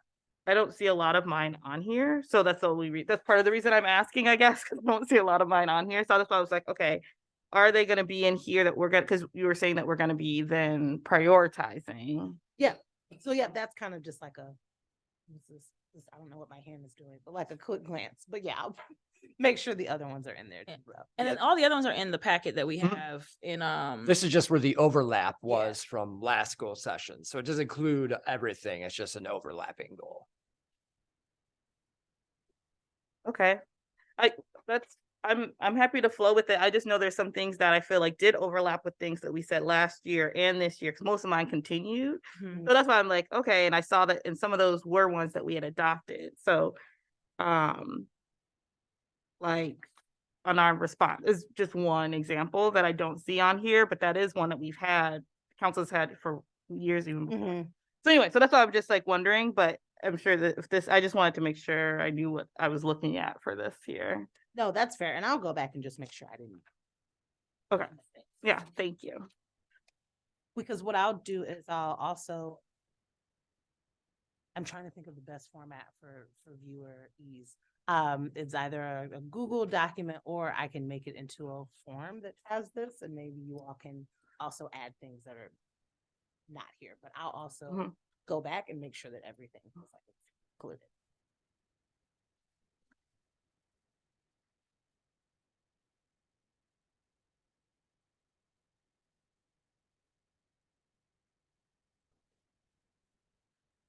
We asked 2 questions. So one was, do staff have any things that they want us to know? And there are things that we see as themes right now. Well, infrastructure, clearly, our buildings, safety of our staff and residents, I think is definitely a theme. And then employee satisfaction, retention, like training.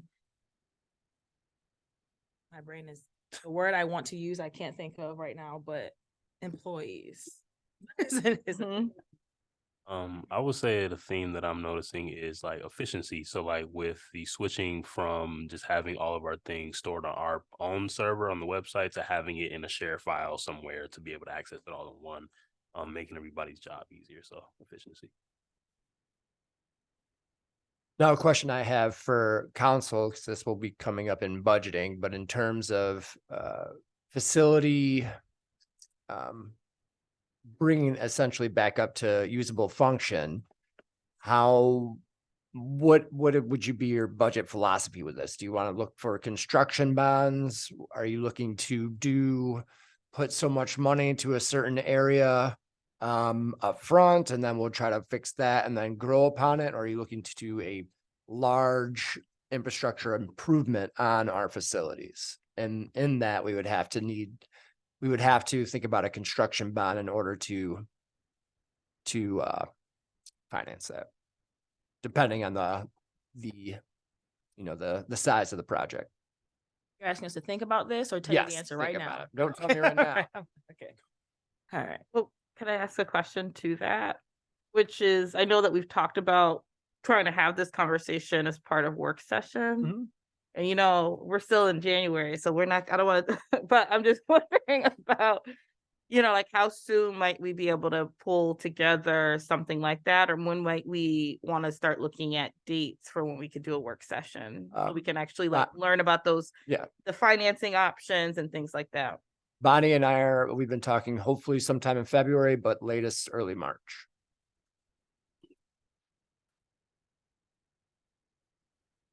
Any other things sticking out or questions or themes?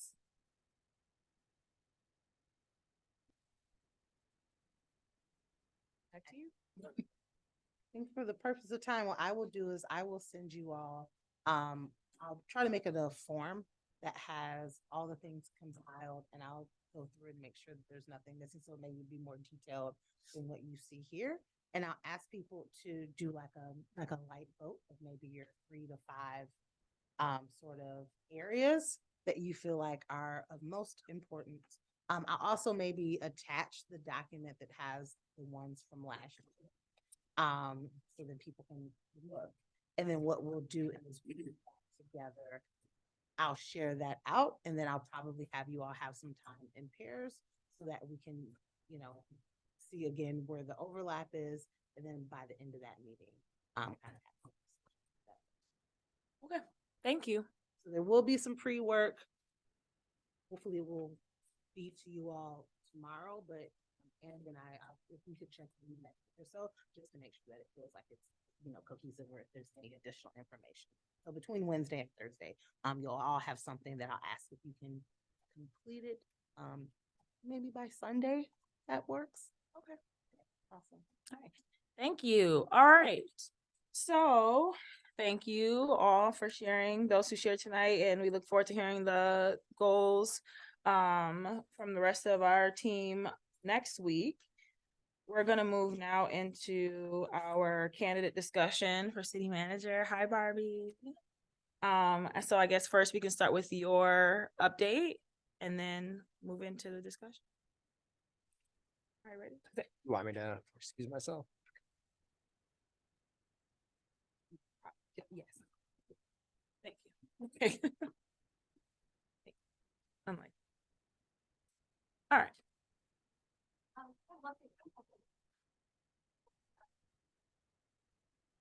I just added you on there. It's a quick There we public go. update of what we've done, what comes next, and I need to plug this back in, so just a second. Oh, so she can be heard. Okay.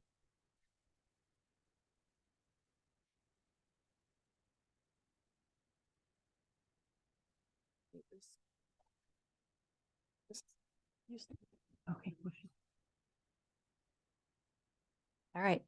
Can you hear me? Yeah. Awesome. Good to see everyone again. This has been, God, I feel like this is like my monthly routine. Come to Ypsilanti. I'd say we've gotten to the stage where last week we had staff panel and council interviews with the 3 candidates. We have since had one, I can't talk tonight either, Nicole. Yeah. I know. I'm like, what are the words? Withdraw.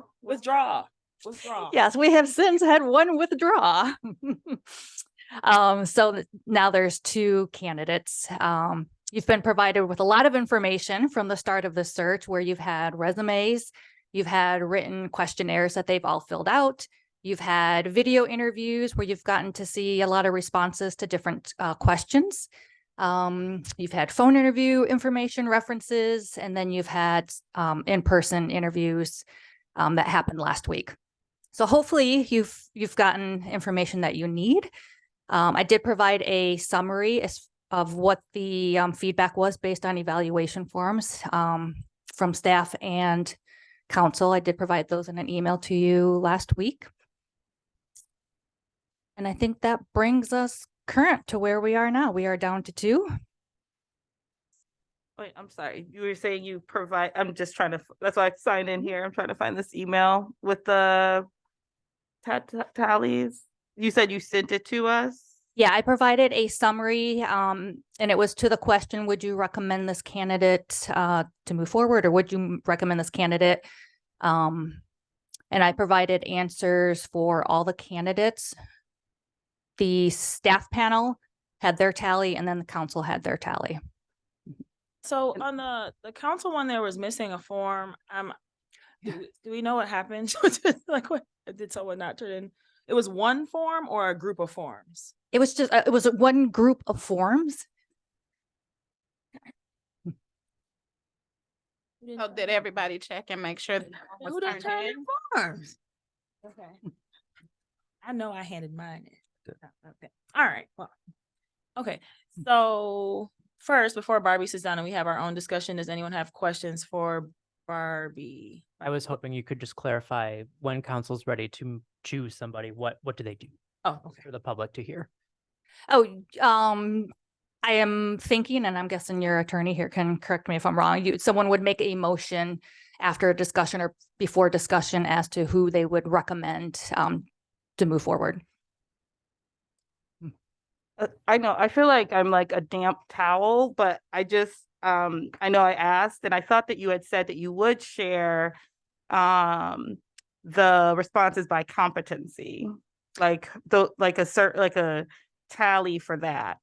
Yeah, I do have that. I would say it was pretty, it pretty much matched what the panel and staff interviews were, where there was a 60 to 70% clear sort of head front runner with the different categories.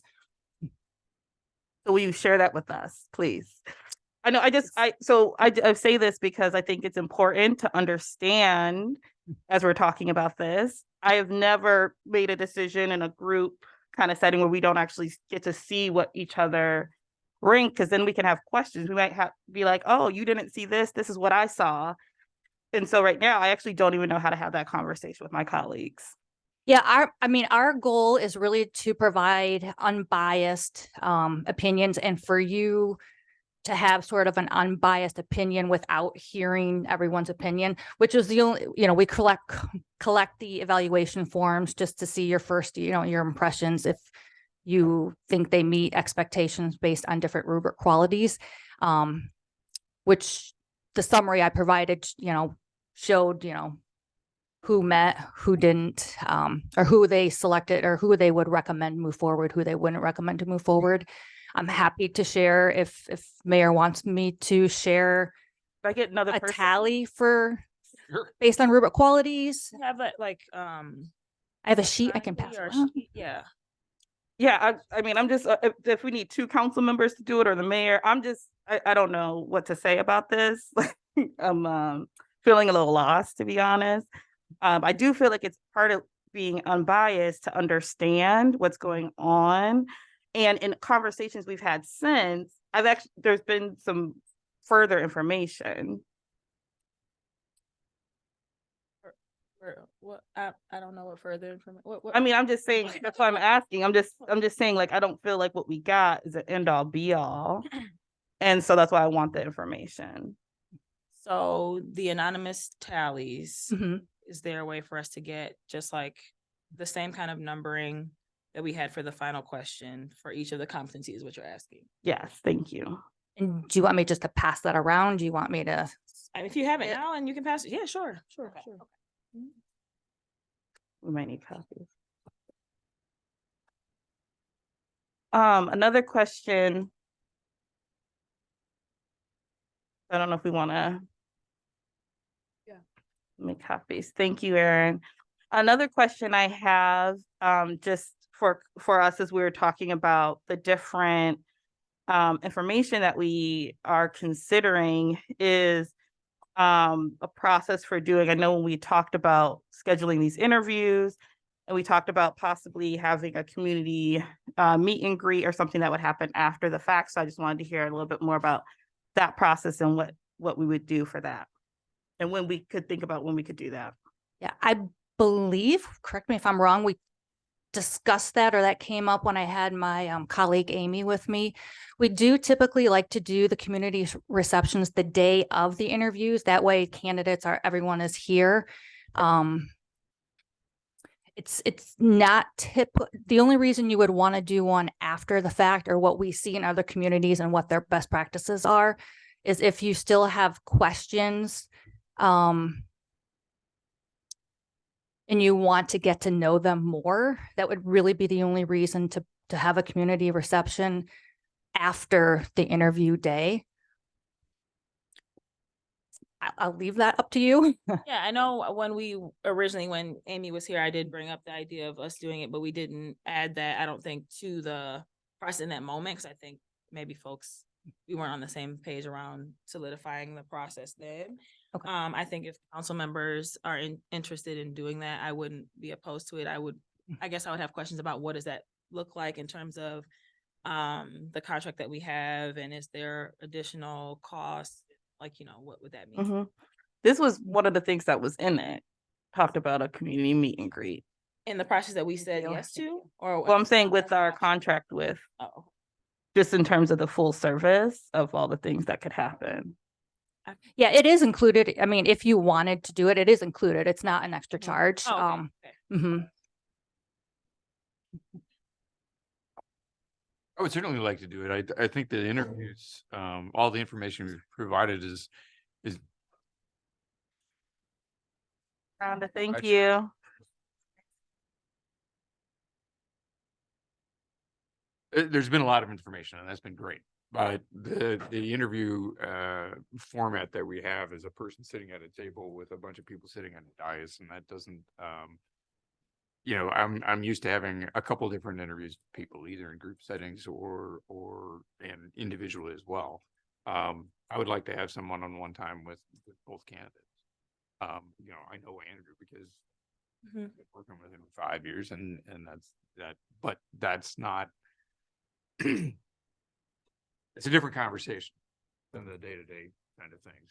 And if we're going to extend that to the other candidate, then we need to do that with both candidates. So I also think it would be helpful for the community to be involved in that as well. So.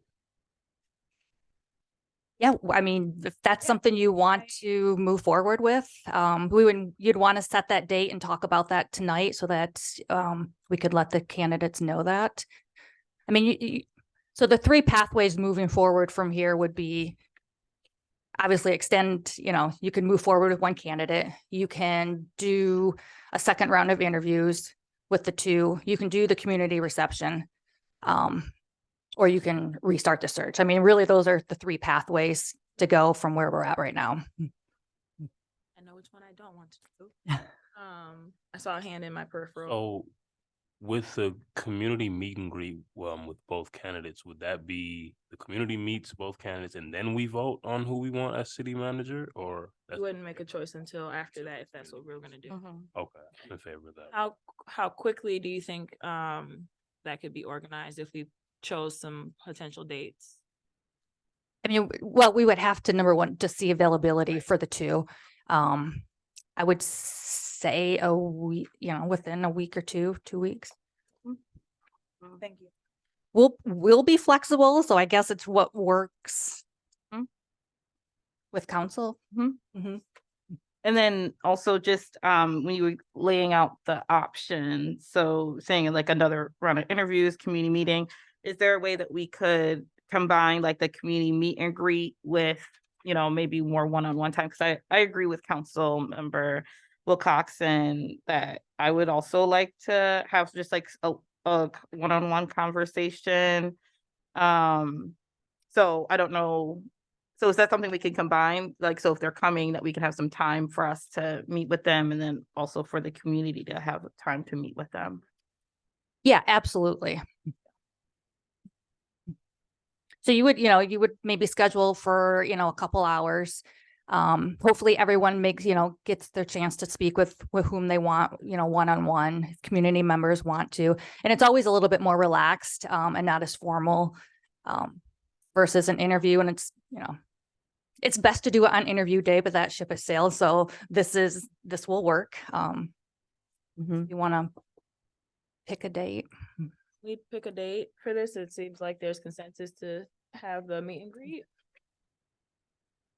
You said a week or two. For the 2 I personally don't want to go 2 weeks on this. I don't.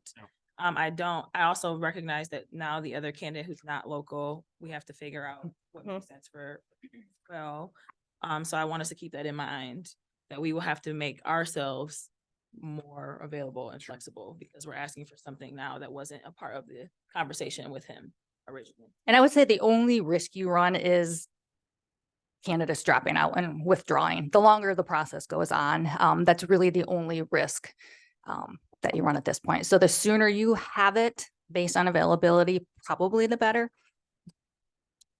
All right, y'all. Well, the count is out. So the things to factor in, I would say within a week, at an hour time that the community can attend, because we also don't want low attendance after we've asked two folks to rearrange their schedules. Right. And remembering what days we already have meetings, which is like every day. So we have a meeting on the 18th. Well, that's this week anyway. So we have a meeting on the 23rd. Like would the 25th be an option? YPAC is in here. Oh, okay. All right, thank you. About that Wednesday. All right, what about the 24th? Chambers is available. It is? Is. Oh, thank you. I thought you said it. Oh, okay. What about the 24th? I can. Yeah, I'm unavailable on the 24th. Right. Next Wednesday. I'm available. On the 24th? Yes.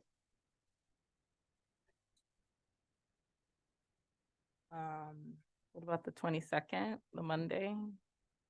That's Parks and Arts. And it's not a full week. Does it have to be here? I mean, other than, I mean, obviously, what? Yeah. the What are you thinking? senior center or the Freight House, or both options for? Again, the more options that we look at, the more people we have to get aligned with scheduling. So sure. I feel like starting here would be best, but if we, I mean, Oh, I get that. That's fine. Yeah.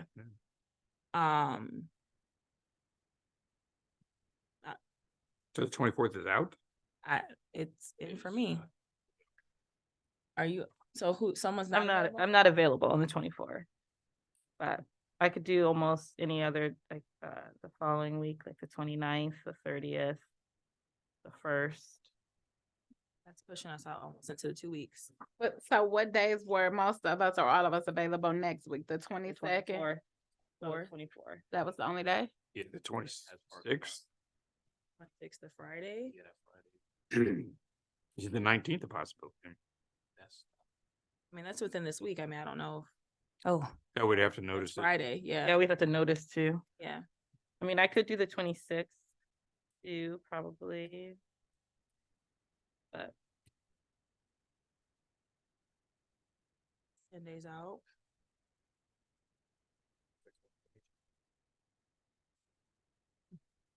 Oh, so our options are the 19th to the 20. The 19th is not an option. The 24th and 26th are pretty much the options.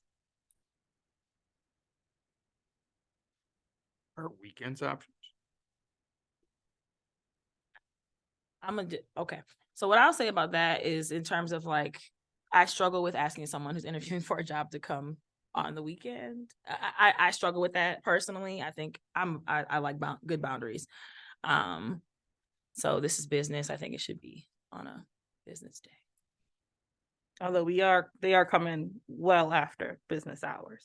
Yeah, but we do I mean, this is city business happens after business hours during the week. We don't have council meetings on Saturdays or Sundays.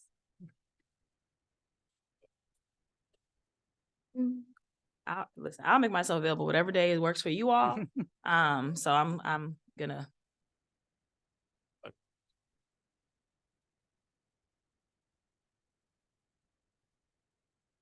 I'm fine with the 26th or the 24th. The 24th doesn't seem to be an option. 26th. I would just like to participate since I'm asking for absolutely. it. but- Yeah. All right, so it looks like it's the 26th. Looks like it's the 26th. So January 26th. So if you could reach Okay. out to our candidates and see if the 26th works for them, knowing that Okay. we may get a response that it does not. Right. We can start there. Okay. Can we pick another date the following week, just so we have a backup in case the 26th doesn't work?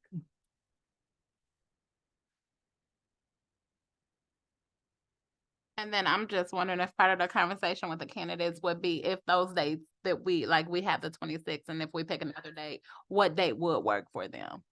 I mean, because we do have another meeting on Thursday, right, where you won't be here maybe, but right, Get the feedback. We meet on the 18th.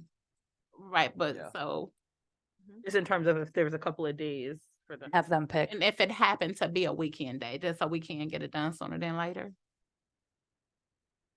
But the, Yeah, I mean, just like what other communities have done, sometimes Fridays do work well, especially if you have anyone traveling that's not local. So your other candidate is, on the other side of the state.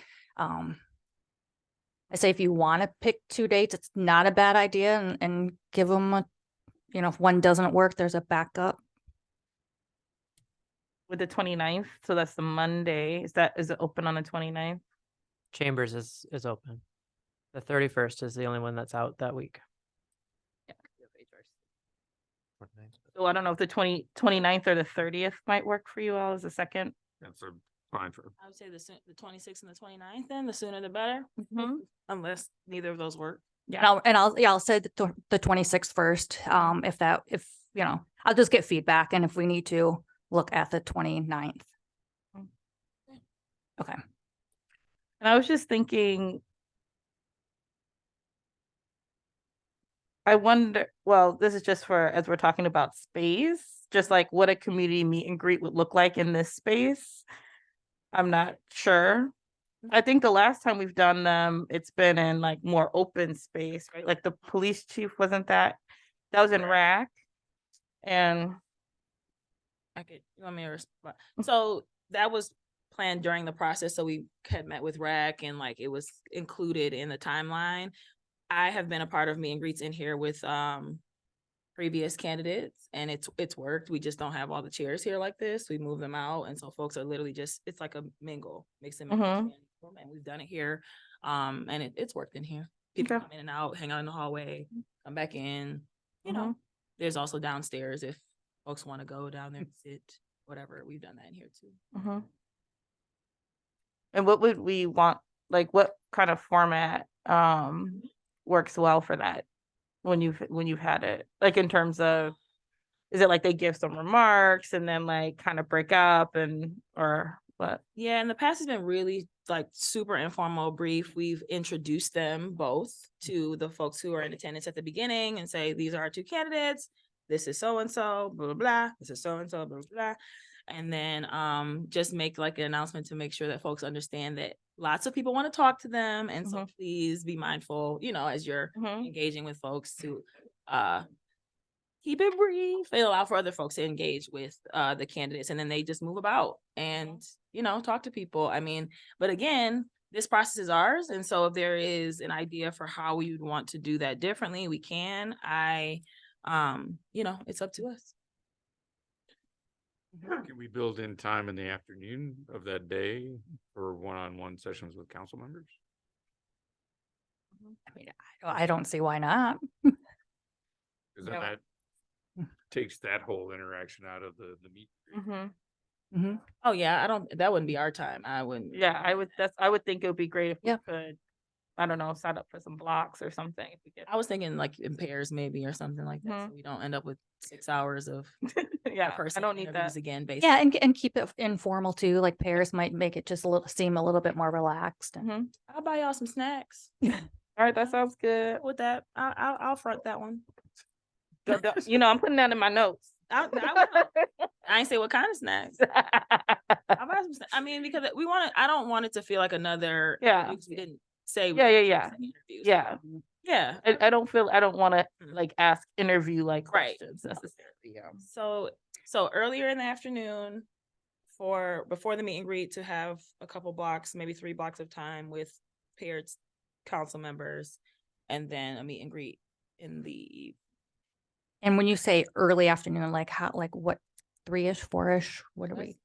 3 o'clock, 4 o'clock, 5 o'clock, and then a 6 o'clock start the meet and greet. Yeah, give them a break. You gotta give a little Start at break. 2. Okay. So 2, 3, 2 to 5, 4. and it doesn't have to be an hour long. Right, it doesn't have to be the whole time. Right. Yeah. All right, so start at 2, so 2, 3, 4, break, and then 6 o'clock for the reception.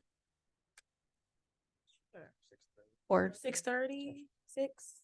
Yeah, we do. Think 6. 6 works. 6. Listen, we on the Friday, fly yeah. here. We're for. Yeah, that's true. We have a Right, okay. flag and we go on. So 6 o'clock. Yeah. So 2, 3, 4, then 6 is fine. Okay. And for the earlier afternoon interviews, just everything right here or in the room downstairs? Downstairs, I would say, for privacy. Okay. And also, I would like, so this is the other part. We have 2 candidates, so we need 2 spaces and we need folks, like, so we could do 2 pairs at a time in 2 different spaces to be efficient.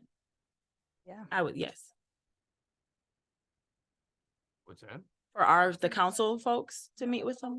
It's just for us, not the meet and greet, just for us to meet with the candidate. And then maybe we could take basement and upstairs. Does that work? I'm claiming upstairs as if that conference is available. I would think so on a Friday. Okay, because we have 2 candidates, so yeah. Okay. As far as like the blocks, doing interviews, I won't be available too. I'll still be at work, but not like the later one, like 4. We won't have a 5. Well, any interview block after 2 o'clock. I'll be Okay. So then we will need to figure that out all right, we won't make you do that with us. We will figure that part out Okay. about who will pair, who will do there. But if they could be available and be here by 2. Okay. All right. So the 26th, beginning at 2, we'll do 2, 3, and 4 for our 3 blocks, and then the community reception meet and greet at 6 p.m. Okay.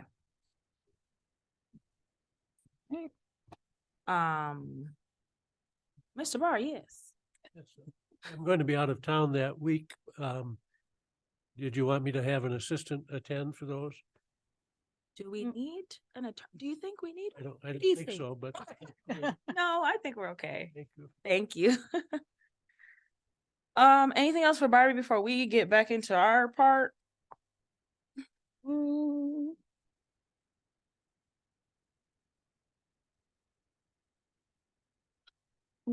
I'll be here if you need Yeah, me. Thank you. Yeah.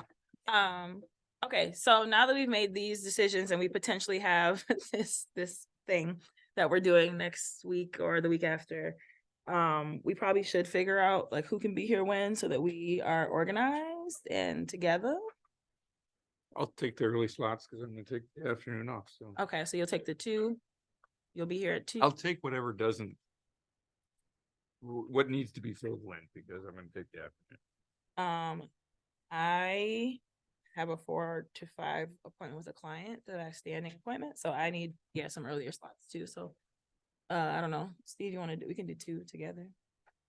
If that works, okay. To be safe, I'll just do the 4. 4? Get the last slot. With just one I- candidate. Yeah, you got 2 candidates. Oh, yeah, duh.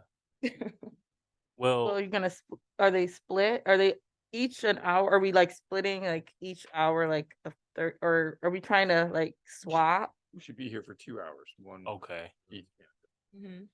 But I thought we weren't doing a whole hour. It doesn't have to be there's no rhyme or reason, there's no rules. Yeah, So we don't have to it be there doesn't for have to all. be the full hour. You're saying. Okay. So I can put some press on my client's father to pick him up at 2. I'll be here for the 3 and the 4. Just have 3 people together and have 2 times. Hmm? Should we have 3 people together, or just 2? 'Cause it actually doesn't work out with 2 people each time, 3 slots. That With doesn't actually- switching thing? Doesn't make sense. It doesn't work. How did that? We only have 2 candidates, right? And we have 3 time slots. And we'll have 2 people in 4 people in different places. So the third one, I can interview both people at 2:00. oh, you're just gonna, You can't do that? I could. I talked, listen, I can do a lot of things.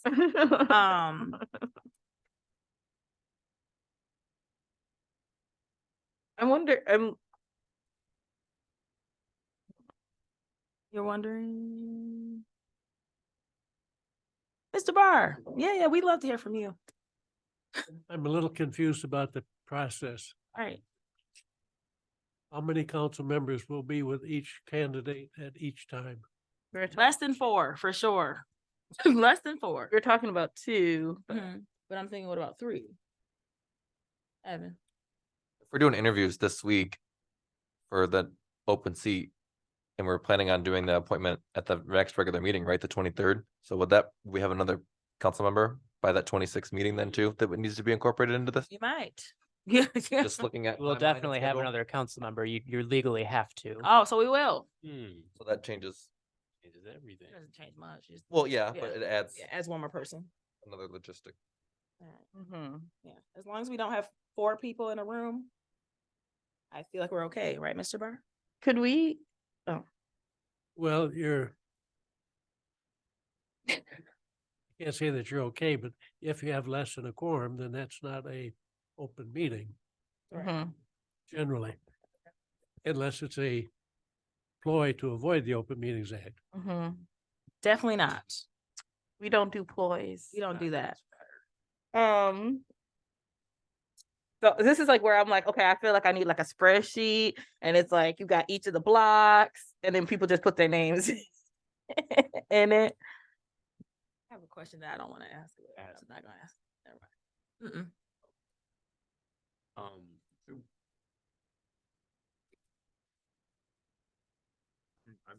Yes, I'm still not sure why 3 hours and 6 people, 2 people. Well, I mean, you have 3 in one session, you have 2. Yeah. That is like, I just wrote it out. Oh, well, tell us what you wrote. I just use letters. I mean, so, A and B at 2:00 in one place goes to 3:00 at another place. C and D at 3 goes to 4 in the other place. E and F at 4 goes to E and F at 2, but the problem is time, right? Right. That's what I meant. Not that it wouldn't work. I'm saying that there are folks who might not be available at a particular time to make it through. But if you can get here at 3, okay. So what is the open meetings requirement for these if there's less than quorum? Well, there was a famous case involving the University of Michigan president, where the Board of Regents did something similar to what you're suggesting, so that they didn't have to have the interviews in open session. You've had the interviews in open session, so this is where individual council members want to get the candidates to know better. I could bless that, but you're getting close to the line. Any decision has to be made. in open session. Yep. I'm just thinking that this informs the later discussion, not that a decision is going to be made on that day. I mean, we have to have another meeting, and that would have to be a special meeting if we're going to do it by the end of the month. Well, the public has the right to see how the process works if it's a public meeting. And the public meeting is a quorum of the governing body. Okay.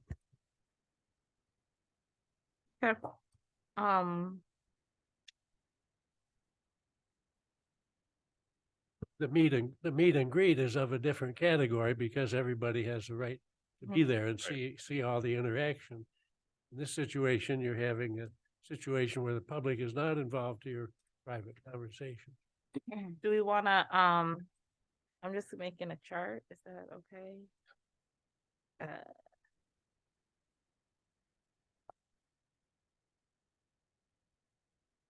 Two.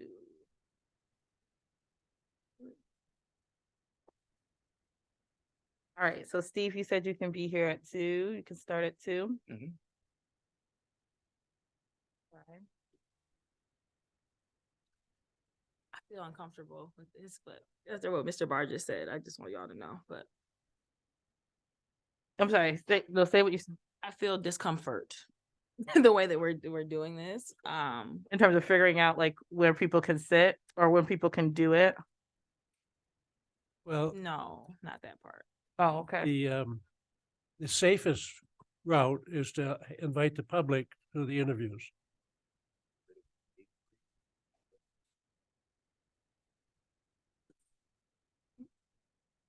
These weren't supposed to be second interviews. It's not, we said we weren't Yeah, having a second interview. And so it feels like an interview. And I feel discomfort with like the way that we're talking about it. It sounds like another set of interviews just in private. Yeah, so I think the question is that we want to have a conversation, but if we have an hour meet and greet or whatever, and it's for the whole community, we're not going to be able, and that's not our time, then when would we actually be able to do that? So should we just like, I mean, the other thing is just like contacting people on our own for people who want to have those conversations and just see if we can schedule with them individually. So that, I mean, that's another option. Is that allowable? Is that like, is that something that is appropriate?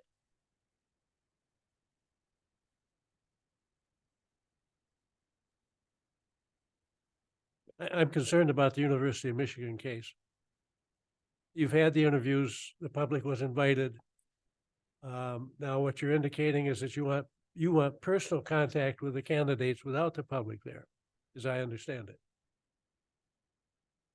I mean, it could be, I guess it could be, if we say we're going to do like a 3-hour meeting, I mean, to me, it's not about whether the public's there or not. It's just whether we have time to talk to them. And I would suggest that you invite the public when you talk to them.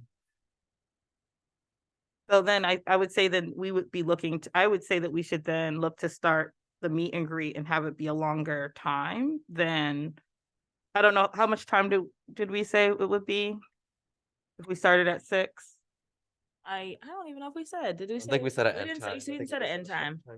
Yeah, so I would just, if we're gonna do that, I want to factor that in and just find a way to make sure that we have space to talk with them. And because I know that a lot of people are gonna want to, like, I think, I mean, as people should. Barbie, can you come? I'm sorry.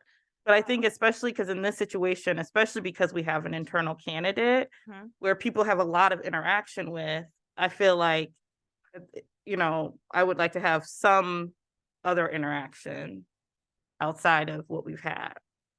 And to me, that does seem like the better option, especially regarding what Mr. Barr has stated, to have a longer meet and greet. Yeah, and I would say best practices, what we've seen in other communities is they do the reception, they just, allow for time for everyone to mingle and interact. And that certainly includes you all in talking with them. Okay, so how would folks feel? So we have a longer meet and greet, like, so if it starts at 6, it ends at 8, maybe?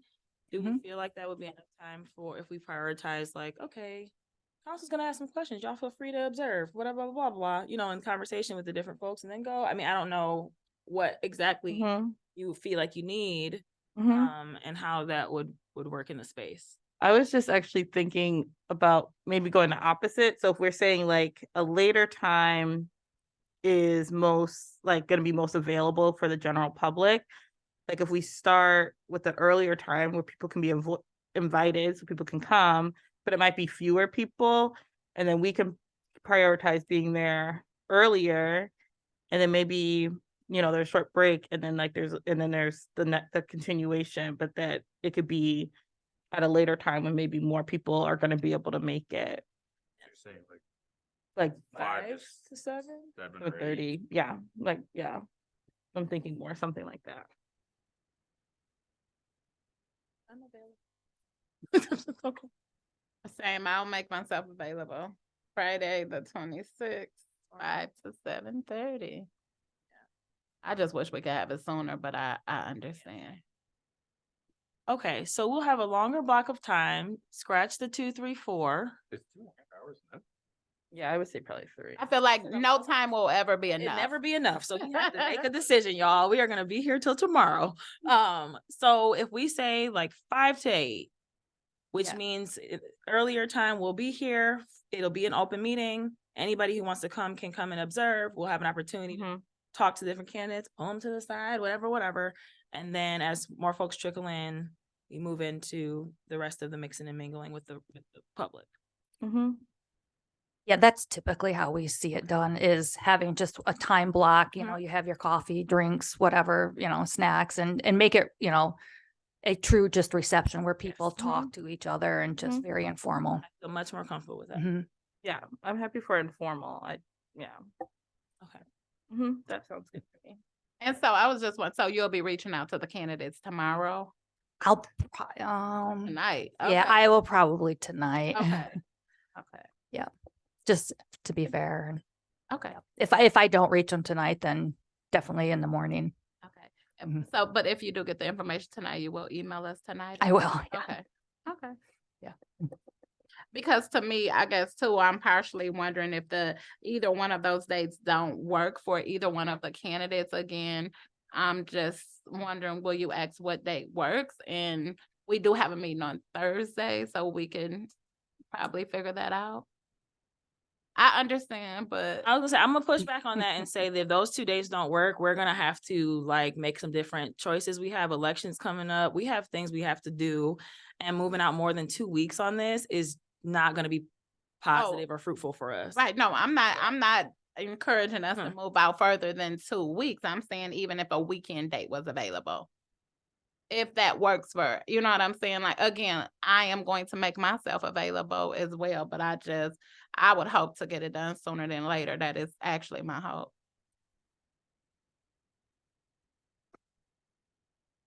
Yeah. The best I can do is talk to them and see what they give me. Yeah. Okay. Yeah. All right. I'll mosey to the back again if you need me. Thank you. Thank you. All right, further discussion on this?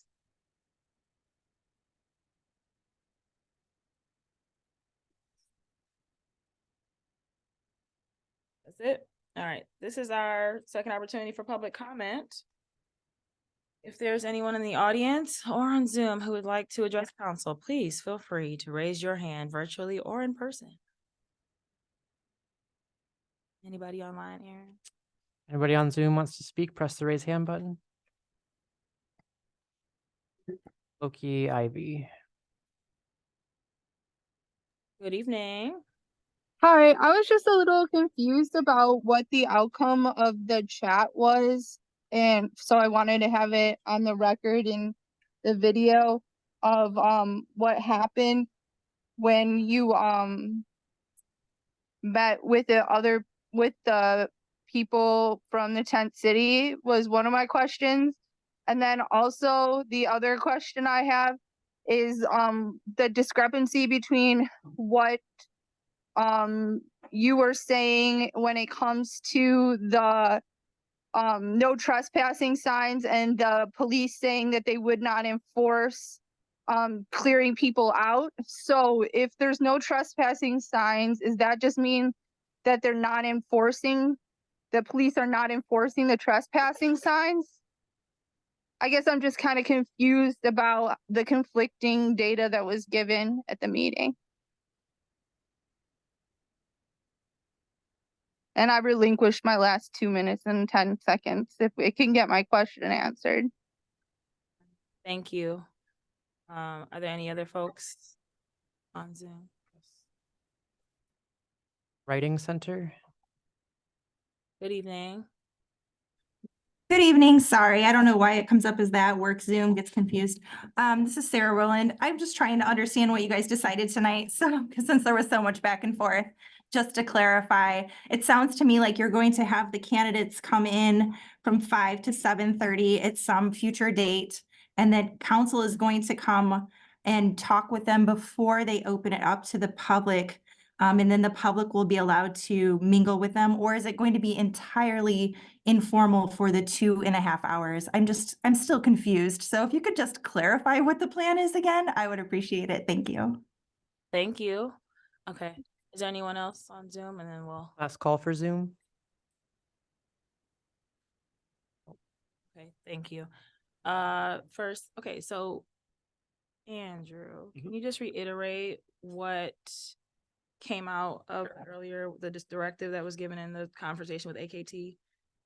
So we're waiting from a response from AKT Peerless to advise us the safety of the area. If the area is safe, we will not enforce until warmer months and provide people services as we go along. I have some contact information for some individuals to get in touch with the encampment, and I should know hopefully by tomorrow.